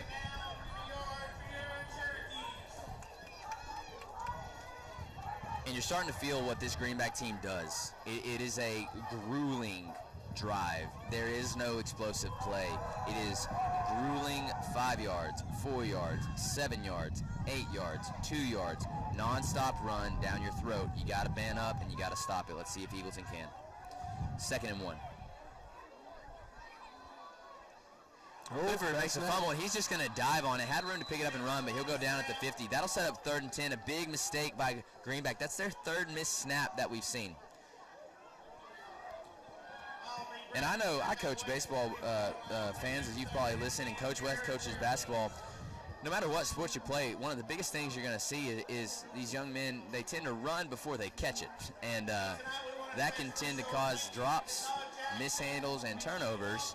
And that's happened 3 times tonight to Greenback. But Eagleton has had its share of running before you catch it. Luckily, they've avoided it tonight, other than the one muff punt by Matosian that he recovered. So we will see how Greenback recovers with 3rd and 10 at midfield. Lindsey hands off to Griffin Cope on the end around. Seen this play before. Griffin Cope has some contact, and now they've got 3rd and 5 at the 45. Coach West, if I got you, what you think here? Is this a go or no go? Coach West wears many hats tonight, folks. He's busy getting you an awesome sideline shot. They're going here. Yeah. I agree. They're going. 32 seconds left in the third quarter count, but they're actually going to run out their kicker here, Lucas Bryant. You got to be wary of a fake here. This is fake territory. You got a guy uncovered right here. You got 11 out there. This is big. They got to snap it. Lucas Bryant. Punt is off. Good punt. Good punt. Matosian doesn't call for a fair catch, doesn't touch it, and that ball will be down. I'm sorry, Wes. What was the vision there? Did Matosian touch it? Touched it. Yeah, that's a Greenback ball on the 1. Or on the 5.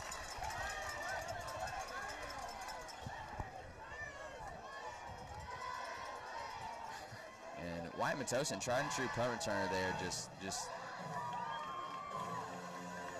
makes a mental mistake, doesn't call a fair catch, doesn't catch it, was going to let it roll, and just, you got to make up your mind. In my brain, you just fair catch it no matter what. You call a fair catch, you take it where it's at, you play it safe.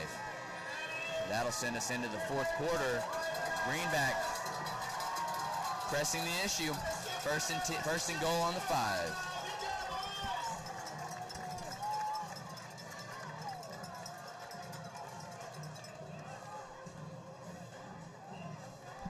Costly mistake there by the special teams on the punt right there, punt return. It's going to end up hurting them, hopefully not, but it gives Greenback first and goal on the 5. And that's just a blunder by Eagleton that Greenback is going to almost assuredly take advantage of, which has been something that Eagleton has just left the door open for them. So Eagleton hopefully can get a stop here. The Royals can get a stop as the ball's going to switch sides of the field rather. But this will send us into the 4th quarter. It will be 13-13, 2 missed extra points, a lot of mistakes both ways tonight. It's going to be a battle of who can come out strong. Matosian was blocked into that ball. So I will tell you, I think he was trying to call the fair punt, and sorry, I was going back watching the replay there, and I think Matosian could make a call that he was hit back into it there. Let's see if we can. me and John Covey here are trying to get your instant replay as we watch and negotiate what's happening. Jackson Rayburn was on the camera. He got a good camera angle.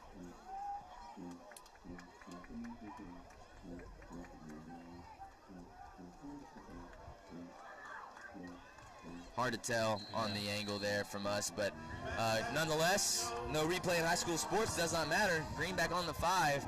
Payne's going to get it. Payne's going to charge forward, and he's going to dance his way into the end zone. Greenback Cherokees touchdown. Going to put them up 19-13 with the PAT to come. Terry Stow will come out to kick the PAT here for Greenback. Just easily taking advantage there of a Eagleton mistake. Easily taking advantage of an Eagleton mistake. Yeah, and this has been a game where Eagleton seems to be doing good stuff, and just one mess up hurts them. And it's something that happened week 1 when they lost to Oliver Springs. It was all physical mistakes that can be fixed, but they stem from a mental mistake, a lack of confidence, an under the pressure moment where you just got to make a call and trust your gut. And we've seen a few of those come tonight. But this Royals team has been challenged, and they're going to have to come from behind right here in the fourth quarter as Stow sends the kick up and through to give the Greenback Cherokees a lead of 7, with the score being 20-13 Greenback. Yeah, that's good defensive stop, Luke, and then it's just some mental errors, and you hate that for the team, you hate it for the guys. But right now, you got 11:55. You got to pull it together. You got to put a drive together, and you got to go down and get points. And that's just all there is to it. And you got to forget. Don't let that play beat you on this series. Absolutely, and that's the biggest thing in whether it's basketball, baseball, football, ping pong, badminton, chess. There's momentum in sports. It's proven. There's momentum in sports, and that momentum can swing in an instant. And in a game like football, you have to make sure that you can have a short-term memory on a mistake like that and try to swing that momentum back in your favor, as Lane Cope, Wyatt Matosian, and Colton Relation are going to try to do on this kick return. Matosian's not going to come out of the game, folks. He's going to have the chance to rectify that error and kind of pick himself up, as it were. And we're going to hope he does that, as we're getting another gust of wind up here in the booth. I'm going to pull up the weather one more time, folks. We were supposed to be getting rain by now. It's pushed off. We're going to hope that it remains pushed off, as Stow is going to line up here for the kick, or Stowe. And they're kicking into the wind right now. They are kicking into the wind. Stowe's kick is a squib kick. It's going to roll. Let it go out. We're going to let that go out of bounds. And that is a penalty, Kick goes out of bounds around the 21-yard line. which means the Royals are going to get some excellent field position off that penalty. And I'm looking at the forecast, folks, and it looks like we're going to be clear until near 9:45, so we might be safe and dry. Some shades and flashes of lightning over the horizon that our referees aren't focused on that, of course. The Royals will have it first and 10 on the 35-yard line. Royals take the ball in the 35, excellent field position, where what feels like, based on the way the Greenback Cherokees offense runs, this drive feels like you got to convert. You got to convert into a touchdown on this drive. Mitchell and Kaler in the backfield. Kaler takes it. He's going to power forward. He's going to have some room to run. And Kaler is going to get a gain of 12, and that'll give you a GT Shelley Enterprises first down, brought to you by Jackson Kaler. All your mowing needs, give them a call. They do excellent work, mowing, weeding, edging, whatever you need. GT Shelley Enterprises has got you. And that'll set up first and 10. Some excellent momentum there, brought to you by Kaler. Let's see if the Royals can capitalize. 4 out wide for the Royals.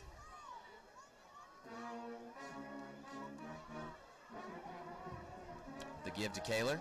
Kaler gets outside. Good block by Mesa Flores, as Kaler's going to run through some men, and that's going to be a gain of 9 on the play. And Kaler using those legs and powering forward. I'm going to see Relation trot in. Excellent job blocking on the far side by Noel Mesa Flores, as well as your end offensive guards there and tackles, both of them, Tyson Click and Trevor Bright, to hold that edge and give Kaler the room to run. Kaler comes off. Mitchell and Relation in the backfield now. Trips out wide. Mitchell takes a snap, screen to Lane Cope. Lane Cope makes the catch. Gonna try to get some positive yards, and he does. Lane Cope's going to go down, but not before another first down brought to you by Lane Cope on a gain of 5 there. GT Shelley, another first down brought to you by them. And a good screen there. That's going to become predictable as the game goes on. They have a trips on the near side. You got Lane Cope offset off the line of scrimmage. Relation in the backfield. Other side's empty. You're really looking at either a screen there or some handoff and just some deception there. But a great job by Lane Cope to get some positive yards. 1st and 10 on the 38-yard line.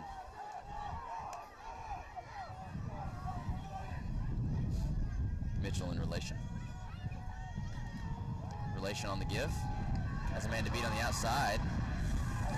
Makes a few men miss, but gets brought down just a yard short of the line of scrimmage. That'll be a loss of 1.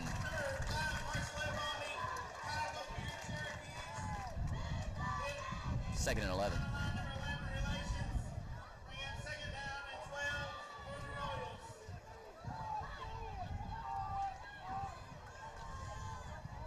Jonathan Joyle and Tyson Click coming off the line of scrimmage here. 2 big hits for the offensive line of scrimmage. Going to see what we can do here on 2nd down. Mitchell takes the snap, looks over the middle, has Wyatt Matosin over the middle, doesn't see him, goes over top to Jackson Kaler. Can't get him. Had Wyatt Matosin naked over the middle, wide open on the mesh route, but just could not hit him. Wasn't looking, had one guy to get to, and that'll set up 3rd and 11, which once again, this feels like a must score.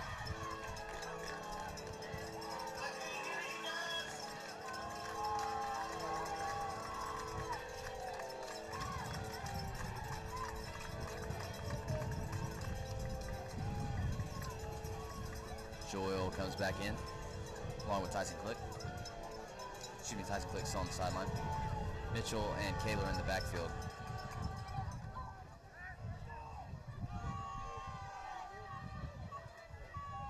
Mitchell goes over the middle, just behind him to Wyatt Matosin. Dropped, Matosin can't pick himself up. That's going to set up 4th and 11. And this is a tough call here.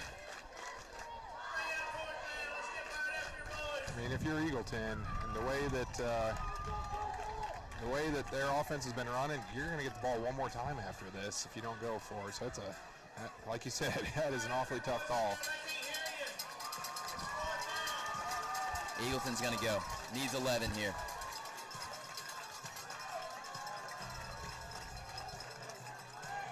Mitchell and Kaler in the backfield. There's the Flores in motion. Mitchell drops back. Goes over the middle, Lane Cope. Lane Cope down with the catch, right at the marker. They're going to mark that a first down. And this, once again, folks, this comes down to high school football. Mark's going to be close, but not perfect. I thought he had that by half a yard. Wes, you're right They're down going to do an there. official timeout, and they're going to measure. I didn't like how he walked in, guys. I thought he had the line to gain, and when the side judge walked in, he took about just a half a step in, which is going to make this measurement very interesting. Well, I'm looking, and it looks like the line of gain should be, if I'm doing my math right, the 28-yard line. That ball is well past the 28-yard line. Yeah, when he walked in, guys, it was just, I didn't like how the side judge walked in there. They're going to stretch the chain out, and I'm already telling you that's a first down by a mile. Yeah, okay. That was closer than it should have been. Agreed, but that's a huge play by the Eagleton Royals there. They went with Lane Cope on a crossing route, tried and true senior. Mitchell honestly throws it behind him. Lane had some room to run, but Lane sits down at the marker line of gain. First down Royals, which is a huge play at this point in the game.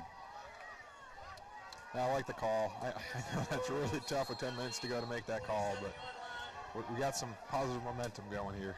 And I'm hoping that's enough to get Mitchell some trust, as we're going to see a timeout here called by, they're going to adjust the clock, put some time back on.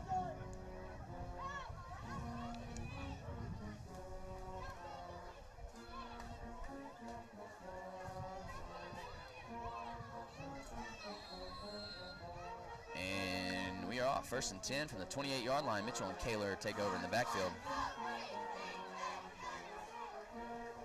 Mitchell hands off to Kaler off the end. Kaler's got to get outside and does, charges forward for a gain of 5 on the play. 2nd and 5. Great job by Kaler there, and you're seeing Kaler really show off some strength. Guys are meeting him right at the line of scrimmage, and he's just able to shed that block, or shed that tackle, excuse me, and continue to power forward. Ball at 23.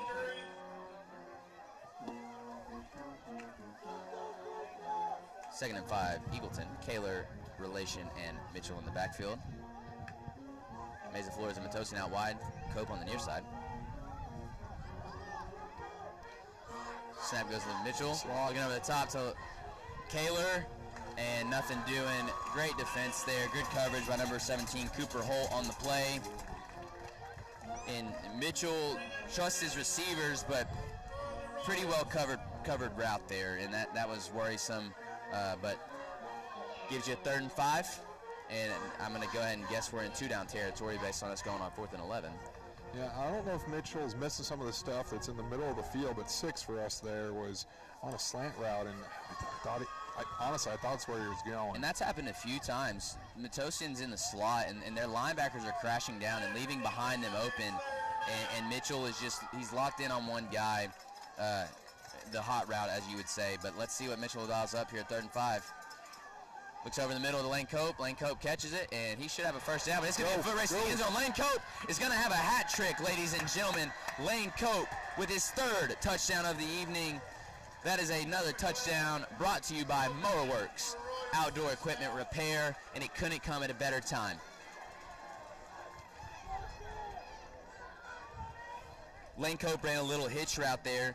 Ball got right in his hands, made a guy miss, had another guy in a foot race with a jersey grab, and Lane Cope's speed just took over, and that puts number 12 in the end zone again and brings Braylon Stevens on to attempt the point after. Lane Cope makes a smart decision in the no celebration there after the touchdown.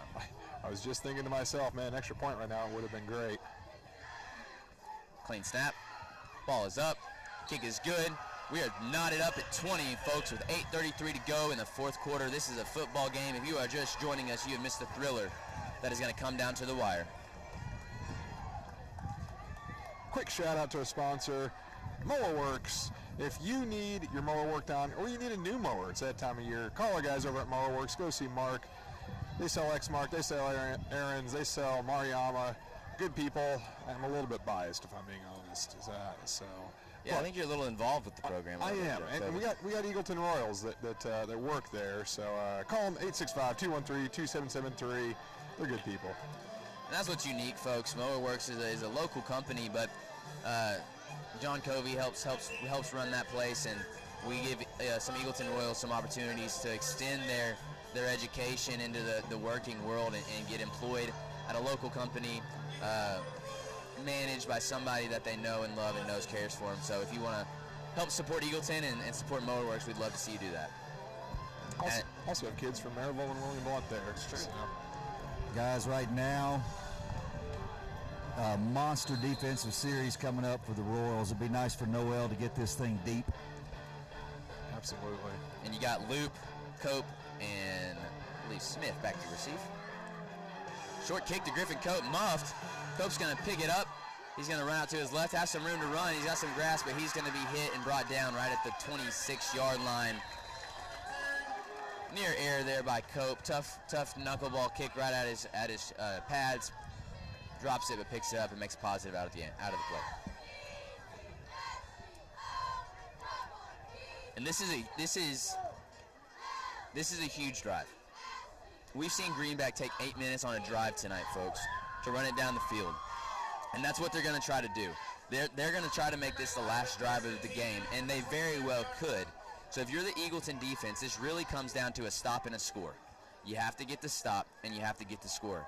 The quicker, the better, because this Greenback offense is going to run it down your throat and fatigue you. As Clifford takes a snap and gets slipped up on the grass, and he'll take a tumble. That'll be a 5-yard loss.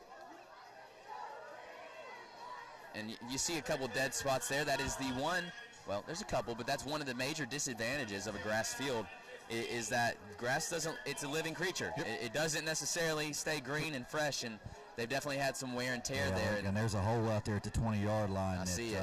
If it rained, we'd have a small swimming pool. Great opportunity for Eagleton here. Lindsey and Clifford in the backfield. If you're Eagleton, you're just trying to stop a gash. I would watch them maybe trying to throw one. We're bringing everybody up. This would be a great time. Lindsey's going to run forward. He's going to have nowhere to go. Hit by Connor Cox. Connor Cox brings him down.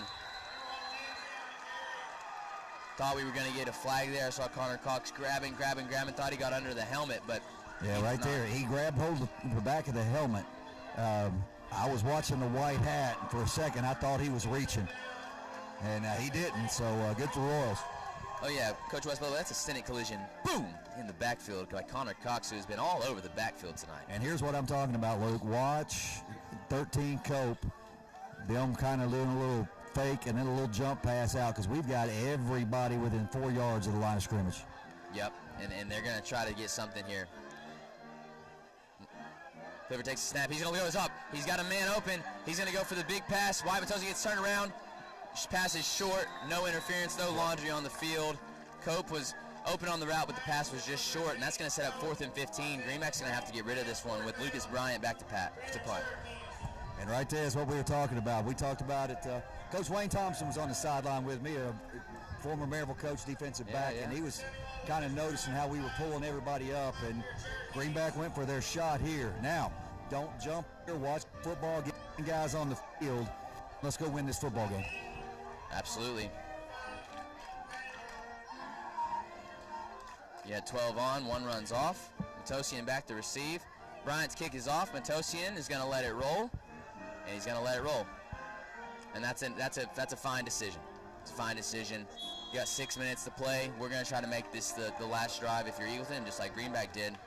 Royals are going to take over on the 41-yard line. Good starting field position, Luke. Plenty of time here. This should be a load of Colton Relation and Lane Cope. That's who should be touching the football right now. I think Jackson Kaler will get his touches in there too. He's been running it well, but trying to run some clock here. Don't want to give the Greenbacks. You really don't want to give the Cherokees here any more than a minute and a half or 2 minutes to score. But we'll see. You got to go down there and score first.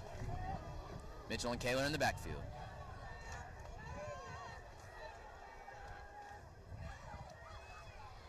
Kaler on the handoff. Good block by Mesa Flores. Kaler protects the football. He'll charge forward for a GT Shelley Enterprises. First down for a gain of 11 by Jackson Kaler, who's had himself a night. Didn't come out originally for the first few possessions, but has really thrived here in the second quarter. They're feeding him the ball. He's getting the blocks and making the gains. Yeah, Jackson guy's still suffering from that thumb injury, but he's a tough kid.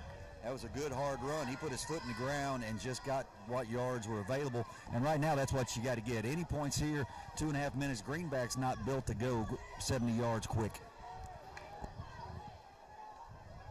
Better find some wood to knock on down there, Coach. Mitchell and Kaler in the backfield. Mitchell drops back, has Lane Cope over the top, leaves in the ball. Lane Cope's got all the room to run, runs under it, and folks, that's Lane Cope's 4th of the football game. Lane Cope's having himself a career evening here at Cooper Field against his brother, the sophomore, but that's a Mowerworks outdoor equipment repair. First down. I love the play. I really do. Getting the score early, but what you've also done is you've given Greenback the chance to go down the field, and the defense is going to have to stand tall once more. Great ball by Lane Cope, though. I've lost you there, Mac. See, right now, this is a bend but don't break. But now Greenback does go score, Luke. I wouldn't be shocked in any situation. They go for 2 to win the game. No doubt. As Braylon Stevens comes on to kick, DC Cole to hold. Kick is up. Kick is through. Your score, Eagleton Royals 27, Greenback 20. Now the wind's at your back there for Mitchell on the toss. The wind's blowing at least in that general direction. Lane Cope was guarded in coverage there by Cooper Holt and had 10 yards of separation. That's something you need to remember if you're Eagleton, because if Greenback goes down here and scores, you're going to have very little time to get down the field. But if you have little time to get down the field, Lane Cope can handle that.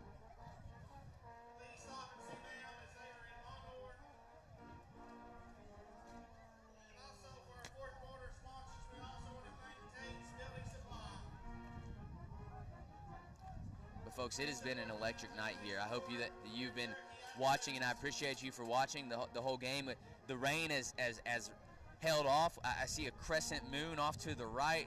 I've got lights on a baseball field. I see lights on a softball field, and most importantly, we got some Friday night lights on the football field here as we have a thriller going into the last few minutes of the fourth quarter. Noel Meza Flores prepares to send this one deep to Carson Luke, Griffin Cope, and Jackson Smith. Meza Flores' kick is up, and it's going to be deep into the end zone. That's a great kick by Meza Flores. That's going to be a touchback, which is going to put the Greenback Cherokees at poor field position as we go into the fourth quarter. We'd love to point out a couple things. This Eagleton fan base is showing up. Almost our entire band is at this game. They played great at halftime. We've got almost a full bleachers of fans. We're going to pan to them right there. That is a chock full bleachers of fans, folks, and there's a buzz happening around Eagleton. In this game, it could be a state big game for the Royals to win. The closest game in the county that they've played with an opportunity to win, and we're going to, not in the county, but near to the county, Loudoun County. We're going to see what they do as Lindsey here charges forward, but has nowhere to go, and he'll be brought down in the backfield for a stunning collision. Boom by Tyson right there. Click. Great job by the defense, and they've done a good job of closing those gaps. You remember, guys, in the first half, Greenback was plowing 4 and 5 yards every first down carry. That has kind of gone away here in the second half, and right now the Royals just got to bow that back, and let's get let's stuff them right here. And I just want to, Lane Cope's a guy that we love here at Eagleton. Lane Cope, I just saw him getting in Connor Cox's face mask and telling him, listen, be patient, be strong, keep fighting, we can do this. As they're going to hand off to number 8 there. I believe that's Moses Bowling on the end around. Little trick play. It's going to set up 3rd and 5 for a gain of 5 on the play there. Yes. Big 3rd down right here. We need to stuff them for no gain so that it makes a 4th down a little tougher.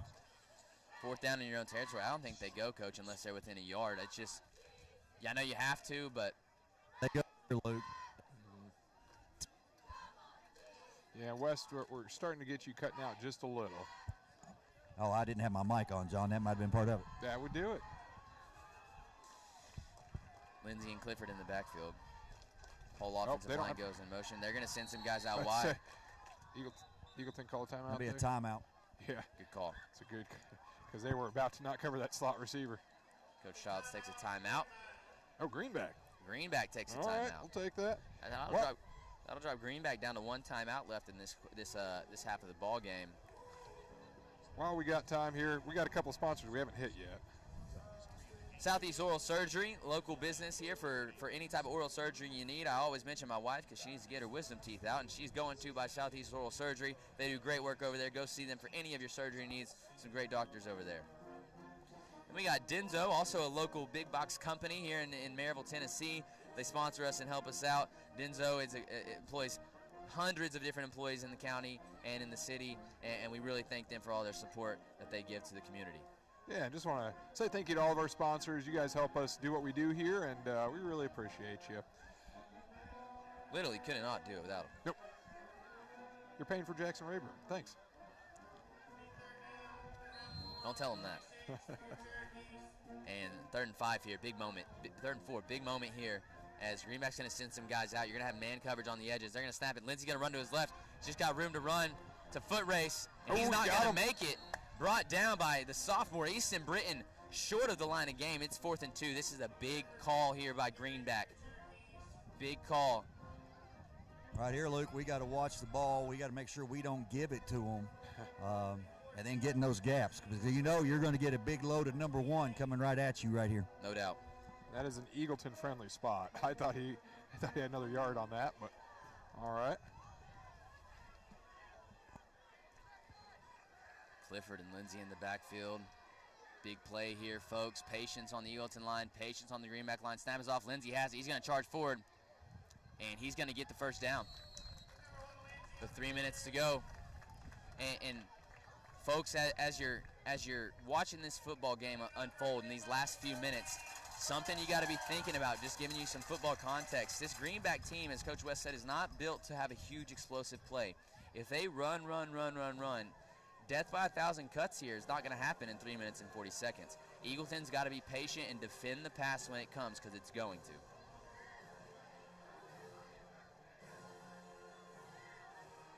Lindsey and Clifford in the backfield. Lindsey keeps it up the middle. He'll be brought down after a gain of 4. And if that gain of 4 continues and continues, Eagleton can survive this onslaught. But they will pass it at some point, as I said, folks. Second and mid is big a good number time on that to do it. scoreboard, Luke, right now is 1 timeout left for the Cherokees. That's huge. And it's strategic. You know, you got to figure out if you're going to be able to hold it and hopefully not turn the ball over. But if you do, you want to have that timeout back. Lindsey and Clifford take over again. 2nd and 4, 2nd and 5. Lindsey's going to hand off to Cope on the end. Cope's going to try to make a dive for it, but he's going to be brought down by Adam Fife, number 9, just short of the 40-yard line. It'll be 3rd and 4. And that was, I was watching Fife that entire time, and he shed a fantastic block to get that tackle. So what an effort. And I think Eagleton Royals defense feel the intensity right here. 3rd and 4. It's a lasting moment. You just got to last. And 3rd and 4. 3rd and 3. Parker Lewis gets grabbed. That's going to be a face mask. They're going to call the penalty. Tyson Click. Face mask. That's going to be 15 yards in the positive for the Greenback. Tyson Click reached out, tried to grab a shoulder, ended up grabbing a bit of that face mask. That's going to be a big hurt. A big hurt for Eagleton. That'll be a 15-yarder from the spot of the foul. Personal foul. Face mask against the Royals. That'll be first down, Greenback. Greenback, Cherokee, first down. Once again, 15 yards, big deal, but that puts him at midfield, just past midfield. You got to eliminate the big play. And 1st and 10 on the near side of the field, folks, this is a good time to dial up that big play if you're Greenback. And since Greenback has taken the ball here, I mean, they've run out more than half the clock that they had. So correct. I believe they had about 4.5 minutes when they got it. Potentially more than that. And you're going to see Carson Luke line up on the far side. Clifford gets a snap, charges forward, brought down by Tyson Click and company for a gain of 1 yard on the play. 2nd and 9. This feels a whole lot like what we talked about earlier, guys. If they can get down there and put this in the end zone, there's no doubt the Cherokees will go for 2. Well, I think it's interesting. They're taking their time. They're going to take a shot. I believe this is going to be it. They're going to have to take a shot. They're going to have to take a shot. But it might not be right here. Lindsey and Payne in the backfield. Lindsey runs it. He's got room out to the side. It's going to be a foot race. Don't let him get out of bounds, and they get him down, short of out of bounds. The clock is running. It's going to take him a minute to get back to the line of scrimmage. They said clock is running. Clock is not running. Clock should be running. First down, clock First stop. down, ball's got to get stopped. You're right. Correct.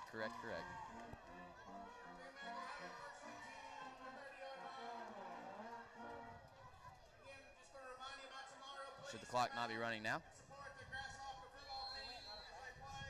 If you're brought down, they're going to have to run off 15 seconds here. They're going to have to run off 15.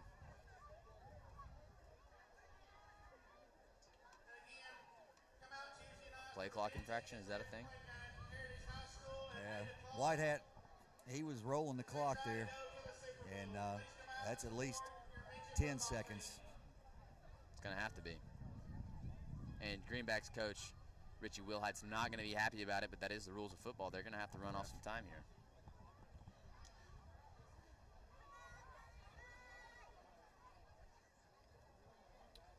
We await the call, some conversation between the White Hat and Wilhite. Wilhite seems understanding of the call. I think he's trying to get up a message up to the booth because they don't. I'm not sure if the guy up there has a mic on or not.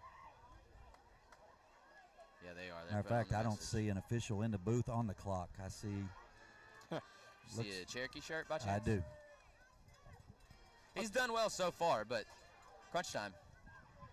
And I think we got a guy from up top running down from up where we are. Go let him know. Run that clock down to a minute. No, but Time's going to be ticking for Greenback. 30 yards to Luke, go. there's still plenty of time. It's a minute 17. They took 12 seconds off, but a minute 17. There's plenty of time with a with a timeout, 5-6 yards at a time. Wayne keeps it, and good tackle. An interesting block, but a great tackle there by Adam Fife in the backfield. Clock's going to keep running. You're going to need to take a timeout here. Greenback's going to have to make a decision timeout here. Greenback's got maybe 3 run plays left. You're going to see a pass here from Greenback, I have a feeling. So they got to get that clock stopped.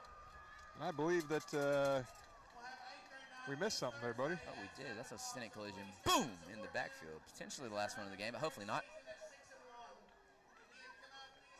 But folks, we really do want to thank you for joining us at this away game. As we said, hopefully you've enjoyed the broadcast. It's going to be a great game. We've got beautiful weather. It's held off. We've got a nice breeze, beautiful lights, beautiful playing field, beautiful campus. Nothing but respect for the Greenback School and Greenback Cherokees programs. We've played them in baseball. We've played them in football. I don't know if we've played them in basketball, but even if we had, I'm sure that they've got a great program there. So it's been a great game. Wes, can you remind us of the overtime rules? What was that, John? Can you remind us of the overtime rules?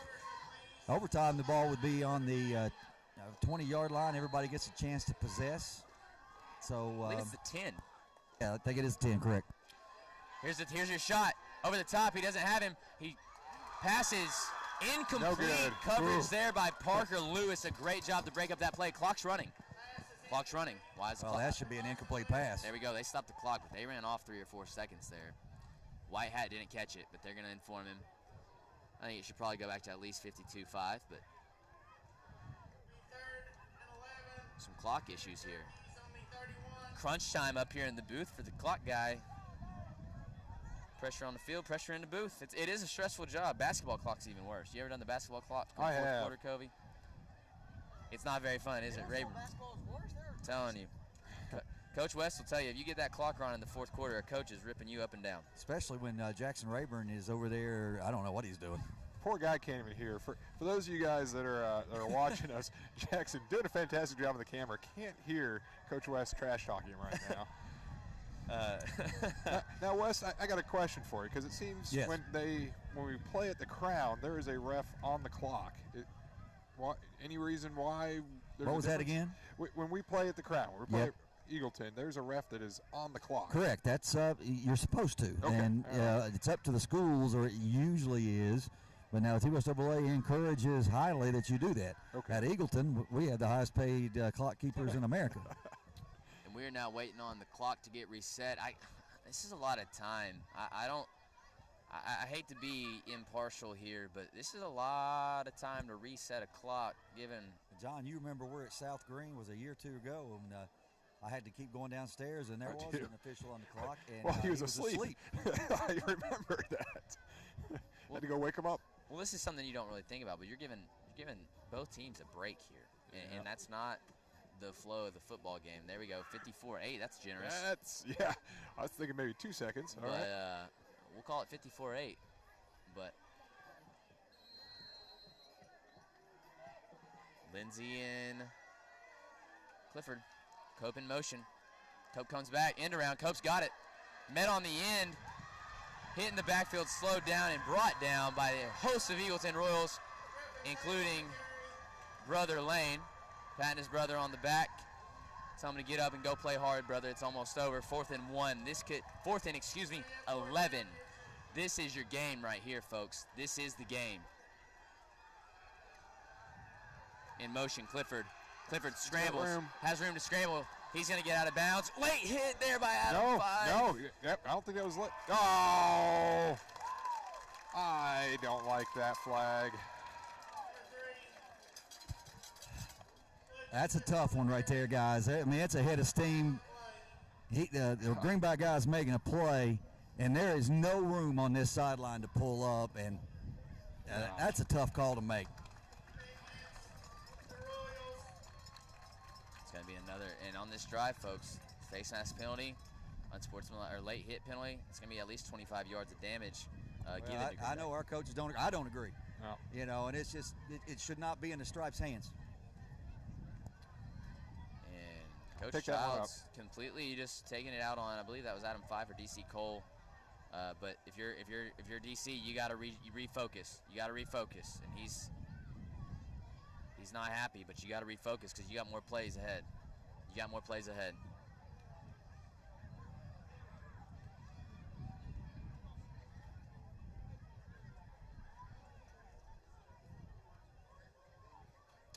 Some more negotiation on the sideline about how to enforce a penalty. I feel like the past 5 minutes of clock time has taken longer than the whole first quarter did. I mean, it's just some. I mean, I'm not being too cynical, but it's just incompetence. We don't know how to run the clock. The refs don't know how to apply a penalty.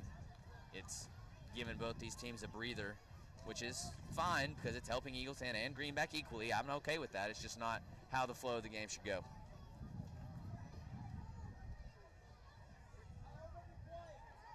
We'll see what the call is as we're going to come consult head coach for Greenback once more. Going to resist from any cynicism. Yep, you got to stay positive here. We've seen the Eagleton defense do well.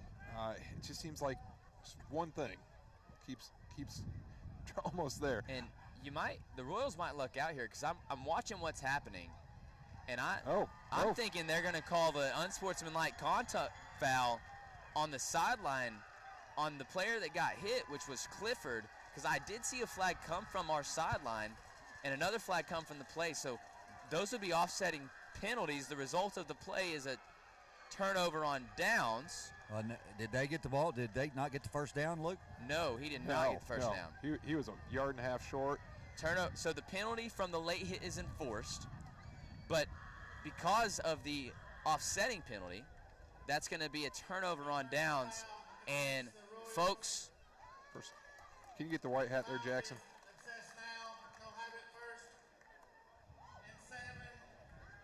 Never mind. Thanks, Jackson. I thought. Folks, I'm not gonna say anything. No idea. But all Eagleton has to do here is make a clean snap and a clean knee, and this is a win for Eagleton Royals. Coach West, I'm sure Coach Childs is gonna be hot, but it'd be nice to get him. And that's a knee by Mason Mitchell, and that's a thriller of a game. The battle of the brothers between Griffin Cope and Lane Cope comes to an end with Lane Cope, the senior, having 4 touchdowns, leading Eagleton to a victory over the Greenback Cherokees. What a football game on this Friday night.